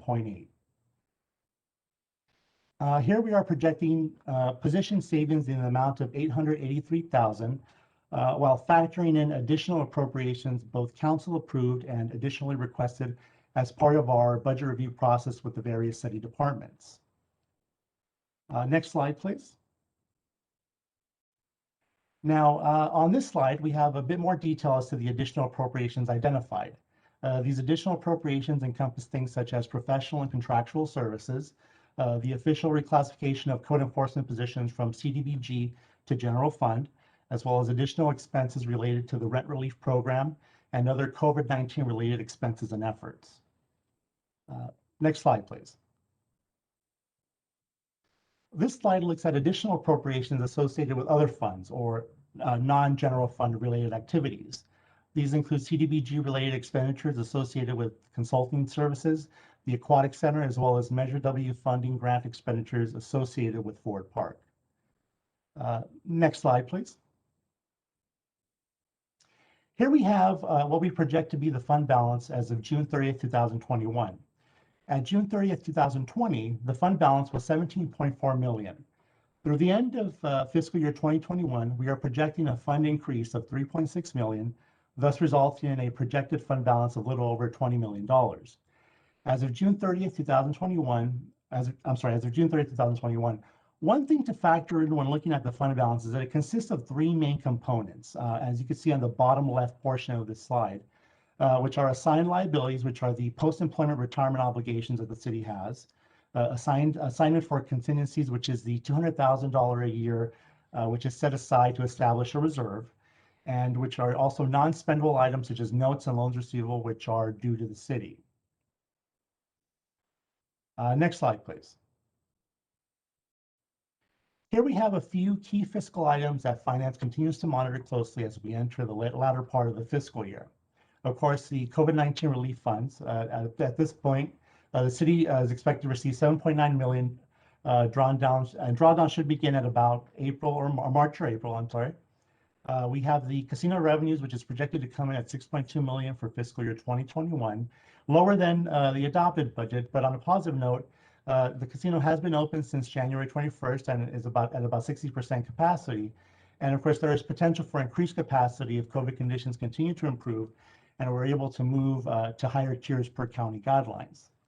The next thing also is our water utility rates. Of course, we're proceeding with the Prop 218 process of conducting outreach and scheduling the public hearing. We have our sales tax measure rate, which of course was passed in November of 2020 and goes into effect April this year. The first payments are expected to be received June of this year, and it's expected to generate an estimated 2.3 million at the beginning of fiscal year 21-22. And finally, we have our parking lot lease, which the city expects to receive 2.6 million in annual lease revenue as part of the agreement. We move on to the next slide. Of course, as always the case in finance, once one process ends, the next one starts right away. On the next slides 12 and 13, it explains the tentative dates for budget preparation for the 21-22 budget, at which time we will start the process of meeting with departments to review and eventually conduct the necessary planning sessions and workshops. And before I conclude, I would like to thank our finance staff and particularly our accounting manager, Remo Hansen, for assistance in helping to prepare this review. Also, I would like to thank and commend our city manager, our mayor, mayor pro tem, and council members, as well as our department heads for their continued efforts and for being so proactive and working closely together to identify solutions to our financial obstacles this past year. And with that, if there are any questions, glad to answer. Manuel, this is Mike. I just want to ask, I don't know if my slide is stuck on slide 12, but if you could maybe roll forward, I think for slide 13 is important for the council. So I just want to make a note there. When you see on the week of May 3rd, May 6th, we've got a budget strategic planning workshop with city council, city manager, and department heads. So we haven't really done that in the past in the time that I've been here. We've done workshops after everything's already been prepared. So the purpose here would be for us to meet with kind of a baseline budget, so at least there's a menu there for us to start with. And I think if you see strategic planning workshops, so the goal here would be something more dynamic than just the normal budget workshop. So where we talk about strategic planning, goals and objectives, and how that links back into the budget. So I just wanted to make a note. I think we've discussed maybe privately that this would be included in the tentative budget calendar for this fiscal year. Thank you, Mr. Carrillo and City Manager O'Kelly. I really appreciate this presentation. I have a pretty good idea now of where we're headed in regards to our budget. So I'll go ahead and open it up for any questions or comments from my colleagues. Mayor. Please go ahead. I just want to say thank you, Manuel, City Manager, for putting this presentation, also the Finance Department. I am very pleased to see that our staff has gone above and beyond to try to tackle the different issues during the pandemic and bring in this revenue to the city. Also, I never had the opportunity to thank the community for the sales tax. The sales tax came at such a difficult time, and I do want to thank my colleague Marco Barcena for working very arduously with me on this measure during the last campaign cycle, so that we could educate the community and push this to the community. And I just want to thank the City of Bell Gardens for approving our sales tax, for supporting us and seeing the need. And at the time, candidates Chavez and Pulido also supported our measure. So I just want to say thank you, because it's going to come in very handy in the upcoming years with that added revenue for our city, which we definitely need. So I just want to say thank you for the sales tax and just thank you for this presentation. Mike, also, would this be an opportunity, that planning session, for us to start establishing that vision and those goals that we had mentioned before? Yes, Councilmember Cortez. So because really when it comes down to it, when you start talking about goals, objectives, vision, it ends up coming down to resources that you're going to either currently have that you reallocate, or new resources that you need to come up with. So I think that's a perfect time, and that's oftentimes when government agencies would look at really the vision going forward, is at the same time they're looking at their finances. Thank you. Thank you, Councilmember Cortez. Anyone else? Okay, I just want to go ahead and thank you again, Mike. I think that we're doing great now. As far as us being no longer in a deficit, those are like the best news that we could potentially get at this point. Of course, the situation with the pandemic is not over. We still have to figure out how we're going to secure the next few years. We have to figure out how we're going to be more independent, how we're going to diversify our revenue sources. And I'm sure that you guys already have some ideas, so we will be discussing all of that in the next couple of weeks. And thank you, Alejandra Cortez, for mentioning the sales tax. And I agree with you. The sales tax was something that we were blessed by our community to support, because really some of the burden does fall on our residents. However, it also falls on the entire surrounding area, because as you guys know, people come and spend their money here in Bell Gardens, whether it's at the casino or some of our shopping centers. and they also contribute to the well-being of our community via this tax that we proposed and was approved by our residents. So you are right, and I thank our residents as well for being smart and being supportive and looking for the best future for our residents, for each other here in the city of Bell Gardens. And thanks again to staff for putting this together, and it's looking great. Mayor, if I may, before And you we're close it going to off. get some comments also from Council Member Flores. Please go ahead, Councilmember Flores. Mike and Manny, thank you so much for putting this budget together. I know that it has been a very difficult year, and it's I usually don't say the word crazy, but this is crazy times, to be able to put a budget like this. But Mike, for clarification purposes, we're still in a deficit, correct? This is just a projected money that we'll be receiving once all the monies are given out, right? Dispersed. Yes, Councilmember Flores. So this is the projected fiscal year 2021 results. So if all of a sudden there were something the easy example is if something were to fall apart on the congressional side of things with the COVID federal funds that are expected to be received, then that would put us in a different position. So for instance, if all of a sudden things fell apart at the congressional level, president doesn't sign, which I think is highly unlikely at this point, but as an example, that would move us, instead of a $3.5 million positive, would move us down to more of a $3.5 million, $4 million deficit. So we're monitoring this regularly, and I think I've seen a couple updates as these bills have moved through to council. We'll continue monitoring as well, but I think at this time we would consider that not just a possible revenue, but a highly probable revenue. Mike, since the pandemic began, correct me if I'm wrong, we lost about $9 million, right, from our reserves? Up until today, that number is true. Yes. Okay, and from the $9 million, we've not received any of those monies yet. I just want to clarify for the community so that they understand that I don't want to put out the message that we are in a surplus when in fact we are not. I just want to let them know that this is a projected for next year. Well, I mean, just for clarity, as of today, we are in a deficit position. Our projections, which I think are highly probable at this point, is that we will end the fiscal year outside of a deficit position, in a positive position of about $3 million. But as of today, since we have not received the COVID federal financing, we would be in a deficit position as of today. We are projected to not be in one. It'll probably be about 30 to 45 days, but would definitely continue monitoring and would, of course, make the council aware if all of a sudden that probable revenue were all of a sudden not be probable. Thank you so much for the clarification, Mike and Manny. And also, I want to add that in the past, I really thought that there was a financial workshop that was necessary in order for us to be able to more clearly understand and be able to explain to others the city financials. And it's very rewarding to be able to see you be able to put this on the agenda today and be able to offer that to our council members. So thank you so much, Mike, for going, above and beyond and doing that, and to Manny as well. That'll be all for me. Thank you, Marco. Thank you, Councilmember Flores. And Councilmember Flores brings up a great point. This is not money that we already have. However, as our city manager mentioned, it has been approved by Congress. It's highly unlikely for this to bounce back or fall through the cracks.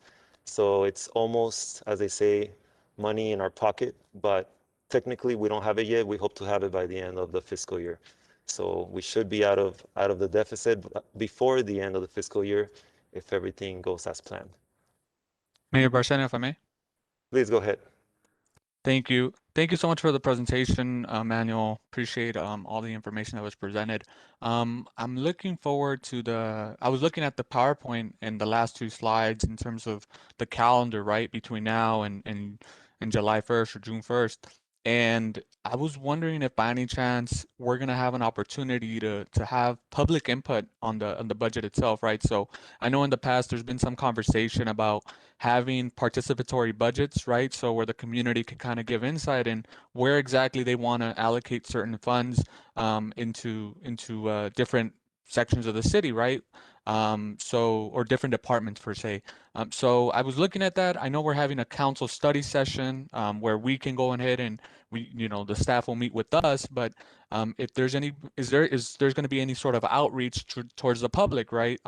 Oftentimes we've had a lot of concerns and where previous councils have shifted money and whatnot, and I feel that in the tentative budget calendar there should be a maybe at least a section in which we'll have maybe some public workshop or public input to get what to have an idea of where the public wants to see it as well in terms of the financial state of the city. City Manager, if you don't mind, I'd like to partially answer that question. Councilmember Chavez, I did have a conversation with the city manager recently in which I asked him if we could think of a way to involve the public. So there's already been talks in regards to that. Now we're thinking of just exploring what ways will be appropriate and practical for that purpose. But I believe that it's already on our radar, and I'll let Mr. O'Kelly elaborate more on that. Sure. Thank you, Mayor Barcena. Thank you, Councilmember Chavez. Yeah, there was a discussion about this previously with the mayor and I just last week. So I want to be clear first off, we always do have a public workshop as part of the budget, but it's more of it's not as much of an outreach as much as it is just inviting people to come. And so if somebody doesn't have the time or just necessarily isn't interested, we wouldn't hear from them. So the goal this year would be to do more of an outreach where we're really trying to grab people into it as opposed to just being open and letting them show up if they have the time. And so there's a couple mechanisms that I think we talked about that I think would work pretty well, that I know from previous experience in another city that I worked in, worked well in really getting an idea of the priorities from the residents. And I think in the experience that I had previously, it did show me where, staff and maybe council to some degree were 85% right on with what the residents were really looking for and how they were prioritizing, because some of it's intuitive, as all of you are residents. So you have a pretty good idea of what's important, but also where some of the information that you gain, you may realize 10, 15%, maybe 20% of some of the priorities are different when you really reach out to the residents. And so that's what we'll be looking to do through this budget process here. So I'll work with the Director of Finance Administrative Services, and then we'll bring something to council that describes, I think, more fully in our how we intend to do this outreach and gather this information. I think it'll be really valuable. Yes, absolutely. I think, where we are right now, with the whole pandemic and as hopefully things start to open up a bit more, using the tools that we have at our disposal, whether that's social media, doing a Google Doc or a Google form and where people we can kind of survey them, right? So this can kind of allude to the sort of the strategic plan that we have for our city moving forward, that I think we'd be able to double dip that information, right? So really getting a sense of where the public's vision is, and where they really want to focus on in terms of the financial state of our city for this upcoming year. But I appreciate that clarification. Okay, thank you. I will go ahead and now motion to receive and file this. Can I have a second? Mayor Barcena, I think there's two pieces to this. There's a receive and file, and there's also approval of all the cleanup appropriations that are described. So there's two items there. I will go ahead and amend my motion. So motion is to receive and file and approve the following additional appropriations for fiscal year 2020, 2021. General Fund, 634,908. Capital Project Fund, 7,497,600. CDBG Fund, 58,400, and 444,235. I'll go ahead and second. Second by Councilmember Flores. I will go ahead and do a vote. Councilmember Chavez? Yes. Thank you. Councilmember Cortez? Yes. Thank you. Councilmember Flores? Thank you. Mayor Pro Tem Pulido? Yes. Thank you, and yes for myself. So the motion carries. City Manager, will you please announce discussion item number 12? Thank you, Mayor Barcena. I'm going to go ahead and turn this over to Stephanie Vasquez from our City Attorney's Office for staff report.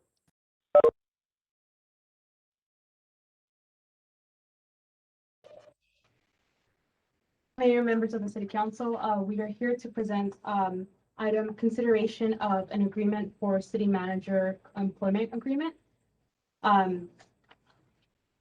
We are presenting this after having been in closed session. And we want to see if there's any motions that want to be brought forward for a potential new agreement for the city manager. Any motions? Okay. I will go ahead and make a motion. And before I make a motion, I just want this to be known by the public that we take these matters very serious. We know that the resources of the city of Bell Gardens need to be well spent. And we actually did some research with the help of our legal team, and we collected the incomes of all of the surrounding cities, city managers, to make sure that we are right on target and within the average of what a city manager gets paid here in the city. It is time to extend the contract of our city manager, and I want to put forward a motion here that is to continue the contract as we have had up to now with the following amendments. The amendment will be a 5% increase, which is $240,738.75. And that will be taking effect in June 1st through May 31st for the duration of 1 year. And otherwise, the contract remains the same as the contract that is in place. Do I have a second? I would for like the to motion? second that motion. Okay, that's a second by Councilmember Cortez. I will go ahead and call roll. Mr. Chavez? Mayor Barcena, if I may, can I make a quick comment before Yes, I? go ahead, please. Thank you so much. So before I make my my vote, I just want to state that the decision that I'm making tonight, I'm doing it a bit conservatively. I don't think that we're financially set as a city for an increase, and I believe that the timing is not right. With that said, I'd have to say no to this contract. Okay, thank you, Councilmember Jorge Chavez. Mayor, just for clarification, could you repeat that number again, please? Yes, the number is $240,738.75 for a one-year contract, June 1st to May 31st. Thank you. And just for clarification, we do have a draft agreement on the agenda item, and we make a recommendation that the last sentence of section 2.1 be removed, given the negotiations and the motion for the 5% increase. So what we would remove from section 2.1 would be as follows. Employees shall receive the same salary adjustments and benefits that general employees receive, those specified in a labor contract and city council action. Since there has been closed session items and because council is bringing a motion for a 5% increase, we are recommending that this last sentence be removed. Okay, we'll go ahead and amend that to my motion, and we'll call roll again. So the amendment is to remove the clause specified by our legal team here. Can you repeat that, please? Yes, that's in section 2.1, and that'll be the last sentence, which states employees shall receive the same salary adjustments and benefits that general employees receive, those specified in a labor contract and city council action. Okay, thank you. So can I have a second for that again? I'll go ahead and second that motion, Mayor. Okay, second by Councilmember Cortez. I will go ahead and do a vote again. And Mr. Chavez? Thank you, Mayor Barcena. Again, I think that we're not fit financially, and I think that the timing isn't right. So no. Thank you.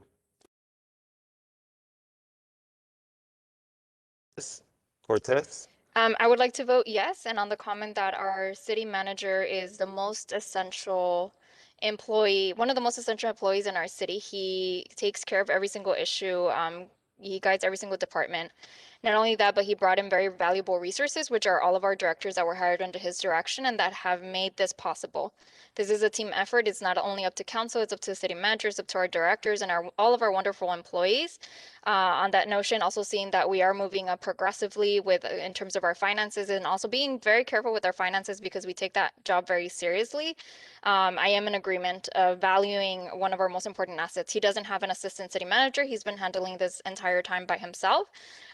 as opposed to other cities that do have an assistant city manager. So we are taking considerable savings in that portion where we haven't hired out that extra position. So with that, absolutely yes. Thank you. Councilmember Flores?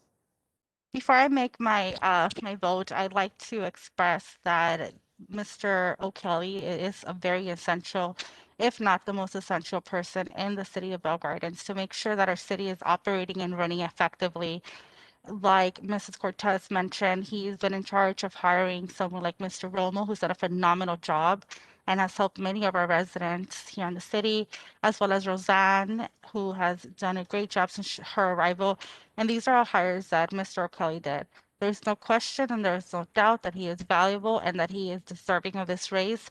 However, because of the times that we are in, I would like to abstain from this vote right now and make an amendment in June once the monies have arrived to a yes. So my vote would be abstaining now with the contingency of the $6 million arriving to the city of Bell Gardens and then amending my vote to support the raise for Mr. O'Kelly. Thank you. So just for the record here, you're abstaining from the motion, right? Okay, Correct. Thank you. thank you. Mayor Pro Tem Pulido? Yes. Mayor, if I may, Councilwoman Flores, is that a motion that you're making to hold your vote until June or to make a vote in June for the contract? That's correct. Okay. Is there a second for that? Okay, I have a question here in regards to that motion. I think we might need to go ahead and finish this motion first before she makes that next motion. Is that correct? Just for clarification, I want to abstain myself from voting now and voting in June. Is that something that I'm able to do now, or do I have to amend it? Yes, then. It would So, be, go ahead, please. Legal. it would be bringing a motion to go ahead and vote on it in June. Okay, so I'll let abstain me now and I'll amend my vote in June then. So my yeah, vote would be an abstention. Thank you. Thank you.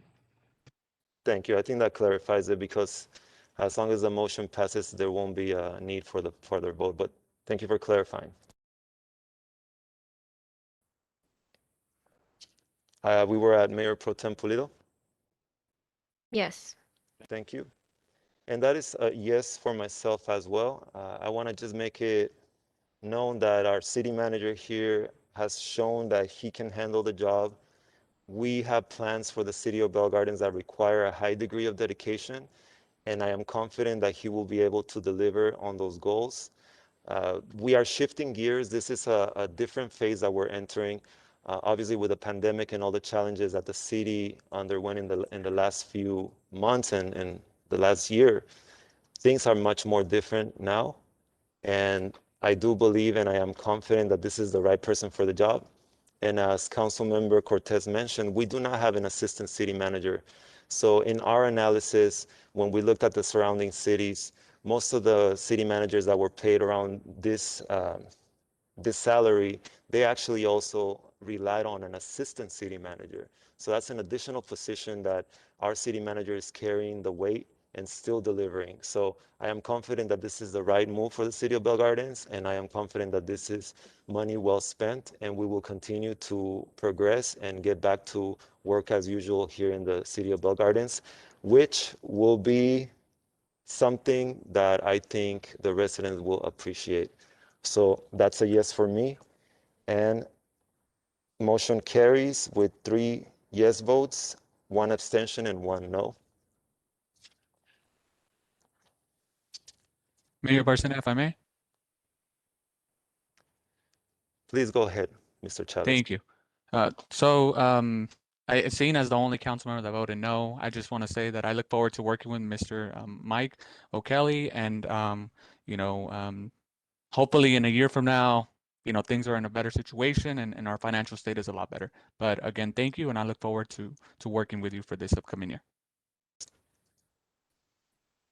Thank you for your comment, Mr. Chavez.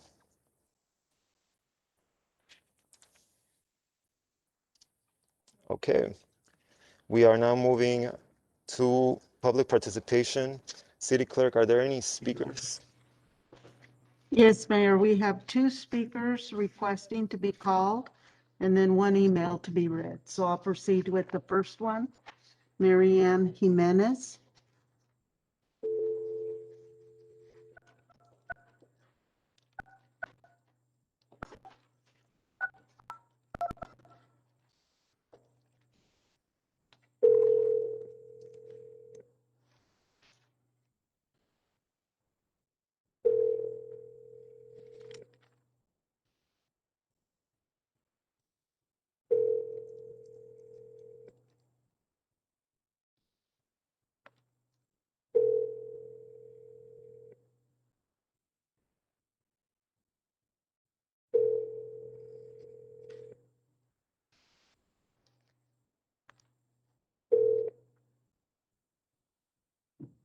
Por favor, deje su mensaje para... I'll proceed with Alejandro Munoz.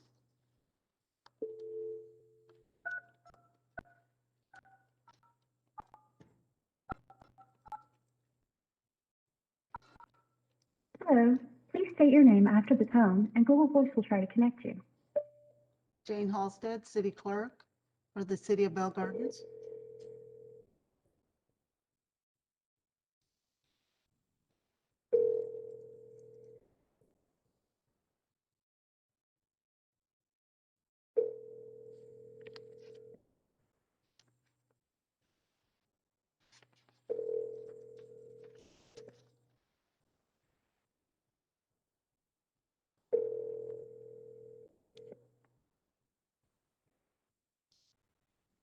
The Google subscriber you have called is not available.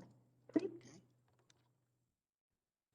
And the final one is from, it's an email from Mark Alamilo. Good evening, City Council. Director Chow Vu, I wish you nothing but the best with your future endeavors. As a resident, I am sad to see you go. You have been a great asset. Maybe I need to put this on. You have been a great asset to the community. Thank you for always being approachable and responsive. Councilmember Chavez, during the last city council meeting, you asked Chief Fairfield for a crime update. I think this is a great idea that should be implemented at least monthly. As I have mentioned to the chief before, our city pays Neighborhood Watch very graciously.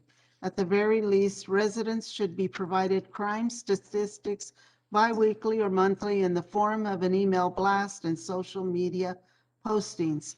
Finally, a reminder to the City Council. Residents who speak up at council members should not be met with condescending and abrasive remarks. I am fortunate to understand how government works, but there are many in our community that do not. Let's not talk down to them, but empower them. My comment to you then as now, we still don't have a vaccination site in Bell Gardens. Why? If Anthony Rendon could get a FEMA, Cal, OES truck to vaccinate 1,000 Paramount residents, why can't we do that for Bell Garden residents? The 97 Bell Gardens that have lost their lives to COVID-19, rest in peace. Thank you for your time. Mark Alamilo. And that concludes public comments, Mayor. Thank you, Madam City Clerk. If there's no objection by the City Council, I will close public participation and open up for council member comments. Council member Chavez. Thank you so much, Mayor Barcena. I will gonna go ahead and put a timer for 6 minutes, as I always tend to go over my 6 minute mark this time around. So I just said it. I appreciate that, council member. I think that's a great idea, and I don't mean that with any sarcasm. I think our residents, they deserve to have this information delivered to them in a way that they can digest it. So I appreciate that. Absolutely. I try to make it as speedy as as fast as I can. But today it will be short. It shouldn't take more than hopefully 3 minutes at most. First off, I want to thank Director Chow for the service and the countless years of dedication to our community, to our residents of Bell Gardens. Throughout my time here, even before I was a candidate, when I was a commissioner, before I was a councilman, when I was a commissioner as well, she's someone that was always serving our community, and I appreciate all the time and effort and countless years that she was here for our residents. So again, thank you, Chow. I appreciate all your service. I also want to mention something that continually evolves. We're starting to find out more information. Mr. Michael Kelly had touched upon openings. Things are starting to open back up a little bit here and there. I think I've had a couple residents reach out in terms of when our recreational activities going to start open back up, whether that's the volleyball court, the skate park, and other basketball courts and whatnot across our city. I'm glad to hear that by April 1st we're going to start having these activities back open. And between now and then, staff should have enough time to put new in regulations and who's going to be overseeing what things, right? So again, I'm looking forward to that. So I did have a couple residents who reached out. I also wanted to touch on all the speakers that spoke that reached out during public comment. I think it's important, and I'm glad that people are being interactive and really voicing their opinion on the issues that we're taking at hand. Let's see. Finally, I want to touch on my first sort of event that I'm doing. I'm doing Chavez Community Charlas. So I know with COVID going on, things are a bit different. I'm much more hands-on and I like to be on the ground. But with, all the restrictions, I'm going to be doing a live stream event. So it's going to be done through my Instagram and my Facebook. So if anybody's out there watching this, if you don't follow me on either or, you can definitely just follow me. It's my name, Jorge Chavez, and the letter D at the end. It's just a moment to chat and have a conversation, right? We're going to be touching on different issues across the city, not just our city, across the county. And I'm looking forward to it. So my first one is tomorrow at 5 p.m. and I'll be doing it here from my office. So nothing too formal, nothing too strict. Just a conversation, and at the same time, you're going to be able to comment live, and I'll be able to just talk about whatever the comment is. So eventually, I'd hope to evolve this and bring guest speakers, and whether that's professors or other professionals, and kind of have them speak on certain topics. But I think it'd be really great. And this is something I plan to continue towards the end of the pandemic, and hopefully once we do have in person, I'll be able to improvise in doing this with the live audience. So with that said, thank you again, Chow. April 1st, things open back up, and don't forget tomorrow, 5 p.m., Instagram, Facebook, follow me, and yeah, we'll be live. Appreciate it. Thank you. Thank you, Councilmember Chavez, and good luck with the chat that you're gonna have, the virtual chat. I hope everything goes well with that.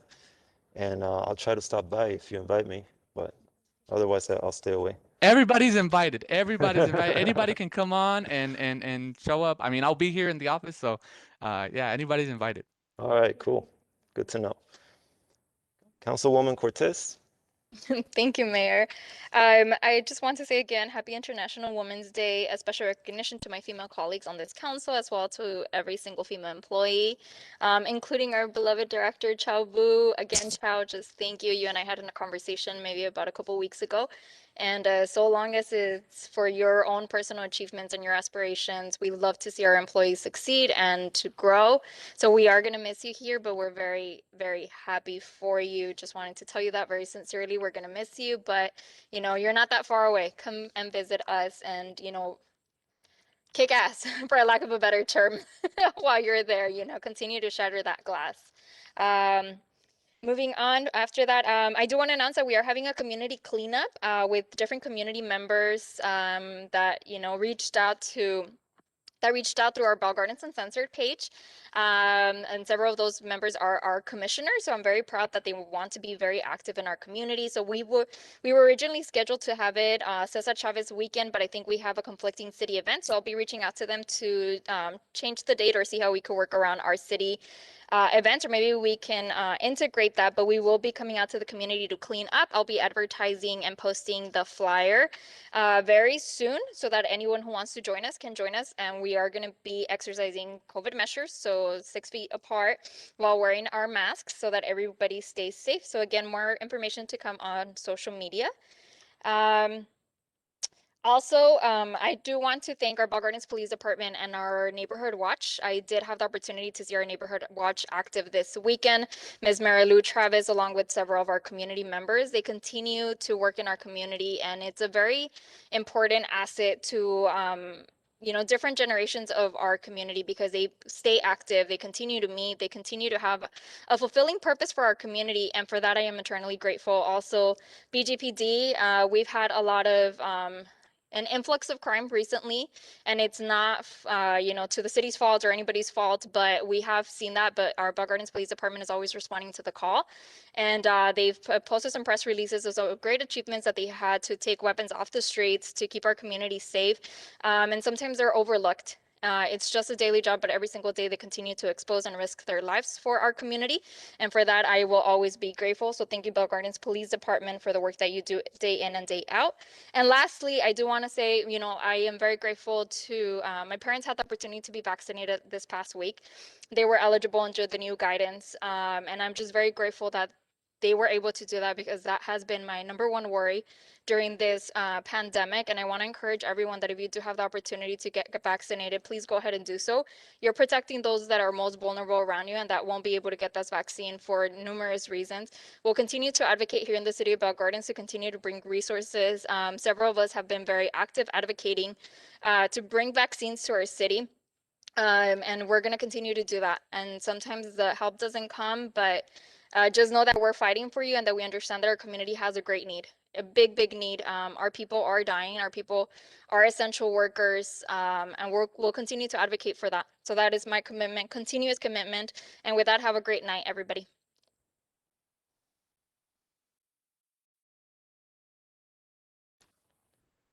Thank you, Councilmember Cortez. Councilwoman Flores. Yes, again, Chow, thank you so much for the years that you've given to Bell Gardens. If you could turn on your microphone real quick, how long did you serve here in Bell Gardens? 11 years. 11 years. So a lot happens in 11 years, and I can see that our community has grown in the last 11 years, and I'm so grateful for the sacrifices that you have made and how you've helped improve the city. So thank you so much, Chow, and I just have to echo with my colleagues, say you're more than welcome to come back anytime, and ultimately, we wish you all of the best. And with that, I'd like to move forward, and I want to thank Rosanna Donto. This past few weeks have been insane. There was an availability appointments for vaccination slots, and Miss Roseanne in the Parks and Rec department were nonstop taking appointments and filling them and doing everything possible that they could. And I know that I think it was a Friday night or a Saturday morning, I called you, Roseanne, and we were having issues at the vaccination site, but it had it not been for your quick efforts and the pipeline that we're now creating so that when vaccines become available, we have our people ready to go. You activated the entire department, which is you literally saved lives. So thank you, Roseanne, for the work that you did. Please echo that to the entire Parks and Rec team because it's changing the community that we are in. It's directly affecting us, and we're so grateful for you and for Mike, who I know I emailed him, I think like 27 times in one day and sending him multiple people and multiple seniors. I had the luxury of registering an 87-year-old lady here from the Southeast LA region, and then got to witness her, getting vaccinated. And that's truly something, it's what we live for. I said, people say that this is a thankless job, but it's the moments like this that matter. That's why we're here, to make a difference, to advocate. In the last recent weeks, the Sela United Coalition has had multiple meetings, both early and late. And it's been with multiple political levels to advocate for vaccines. And I want to thank our Assemblywoman, Cristina Garcia, who has moved heaven and earth to try and get us vaccines, who's, a Bell Gardens native and obviously knows that we are hurting, and she's out there fighting for us. To Kimberly Solis from to Kimberly Ortega from Hilda Solis's office, who's been instrumental, to Edgar Estrada, to Vice Mayor Elizabeth Alcantar from the city of Cudahy, Councilmember Denise Diaz from Southgate, Alisale from Bell, Kimberly from Montebello, Oralia from Commerce, Marisela from Lingwood, Solache, everybody who's a part of this. Thank you so much, Eddie, as well, because you guys have helped register Bell Gardens residents, and it's been in your guys' hands. And I'm really grateful for what you guys are doing and how we've been able to come together to get this. So, para nuestra comunidad, tengan por seguro que yo y otros de nuestra región estamos abogando para que nos traigan nuestras vacunas. Somos la ciudad y la región más afectada de todo el país. Y es una injusticia de que no hemos recibido nuestras vacunas al tal como nos merecemos, ¿verdad? Entonces, los que están trabajando para nosotros y abogando es algo muy grande para nosotros. Es que muchas gracias a la asambleísta Cristina García y a la oficina de Gildo Solís y a todos los que están participando en atraer estas vacunas para nuestra comunidad. Y ahora, I'd like to go into something, it's been distressing, just moving forward, this has been a distressing year thus far, but on this International Women's Day, I want to honor the women who continuously go above and beyond and truly embody what it means to be a feminist and to stand up for women at every capacity. During this time, we can take a moment to reflect on what it means to have women in roles of leadership, from one of the highest offices in the land, electing our first woman vice president, to our locally female-dominated city council. I understand that having women in decision-making roles helps bring us closer to a fair and equal place for everyone. And so now I say, to the underpaid and to the overwhelmed, keep on pushing. To the working moms and the stay-at-home moms, you're doing amazing. To the girls studying long hours to break barriers, you're almost there. Remember that we are the daughters of the giants that came before us, and the resiliency is in our DNA. I'm a proud mother, wife, Latina, and woman, and happy to continue to push for the elevation of women. And with that, I wish everybody a happy International Women's Day. Thank you. Thank you, Councilmember Flores, for those words. Mayor Pro Tem Pulido. Okay. Ciao.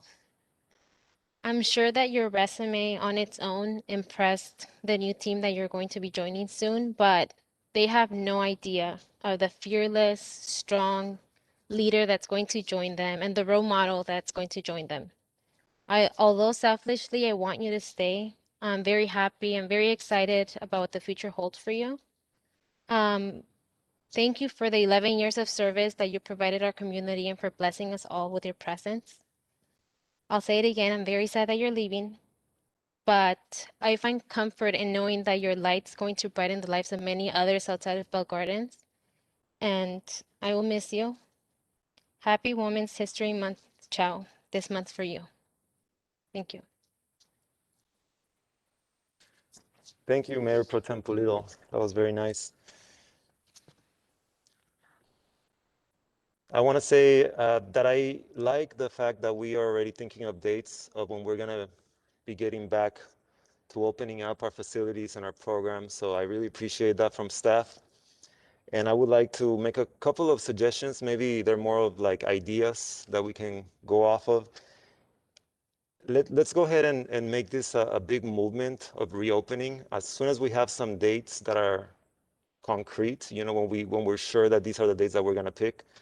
It seems like April is a month that we're talking about, so let's continue to have that conversation and let's get our media people involved so that we can put out a lot of advertising for this, because our community needs to know. We need to get their spirits up with this reopening of our programs, especially the skate park. I saw there were a lot of skaters that were not protesting. I guess you could call it a cyber protest, because they started a petition, and I think they got about 600 signatures, which is very respectable, especially because I'm a skater. I know sometimes we tend to be a little less organized, and I think it's very impressive that they were able to get together and send this message. I do talk to some of the people that were spearheading this petition, and they know that I'm trying to do the best. We're trying to do what's the safest also for our community. So thanks to them for being understanding, and of course, we appreciate them practicing their free speech and letting us know that they're ready to go skate. So am I, and so is the city manager, and even the police chief, but he rides Heelys. So Just don't tease him when he's out there. See, he's not even a rollerblader. He's a Heelys kind of guy. So I really respect that. So looking forward to the reopening. Let's see what we can do so that we can get some synergy going for the rest of the year. Number two, I noticed the city of Southgate did a catalytic converter. I don't want to say branding, but they marked their catalytic converters, and I believe it was a community event. Someone helped them out with this process, and I did receive some suggestions from residents, or they were asking if that's something that we can do. I don't know if we can do that, but I would like to forward it over to staff to see if there's anyone maybe in the police department, maybe someone in the public works department that can help us with something like that. So I want to throw it out there, and please let me know what our options are later when you guys get around to that. Mayor, if I may. Who was that? Oh, yes, Chief, go ahead, If I please. may, we are already in the process of that. We're trying to work with some local businesses and vendors to get it squared away. So a date will be upcoming here shortly. Great, thank you, Chief. So for our residents, as the Chief said, they're already looking into it. So hopefully something will come our way soon. And last but certainly not least, Chao Vu, I just want to wish you the best. I couldn't help reminisce of, I've been here in the city for many years. I was an employee, I think, since before you came. And I remember when you came on board and you were touring the facilities. I don't even think you had any kids back then. And I remember when you had your first child, and I sent you an email. I was like, congratulations. It's been, we've worked together on several projects, small projects, and I think you've always been out there ready to take a challenge, whether it was demolishing some of our like, for example, the handball courts. I remember one time you said, my guys can do it, they can demolish it. And you were always sort of a trooper, and you're always ready to take on any challenges that came your way. And I think that's really important for someone in public works, or anyone that works in the public sector. And I'm sure that wherever you go, they're going to be very happy. I am sad to let you go, but I have no other choice. You guys are free to go whenever you decide. But again, I really cherish those memories. You were a great part of the team here in Bell Gardens, and I wish you the best. That's all I can say. Thank you for everything you did here. And that resumes my comments. I just want to thank everyone that signed on or sent an email or called in. It's essential that you guys are involved in these meetings, and I do appreciate that you take the time to let us know that you're out there and that you're paying attention. And please don't ever hesitate to reach out to me or any other council members, as I'm sure they want to hear from you, and they want to hear your feedback so they can do a better job. So thank you all. Did they want to say something over there, Chow? These are my reasons right here. Okay. I have more than just the one, Marco. I have 4 of these. Oh, right. Yeah, No, so I these knew are you, my yeah, but what number was that then? It I must think have that been like was around, the 3rd one. that was the This third one. one already. Oh, okay. Yeah, she's 4 1. So yeah. Hey there.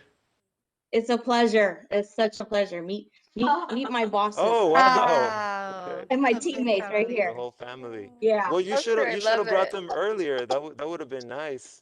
Yeah. No, they would have been distracting. No.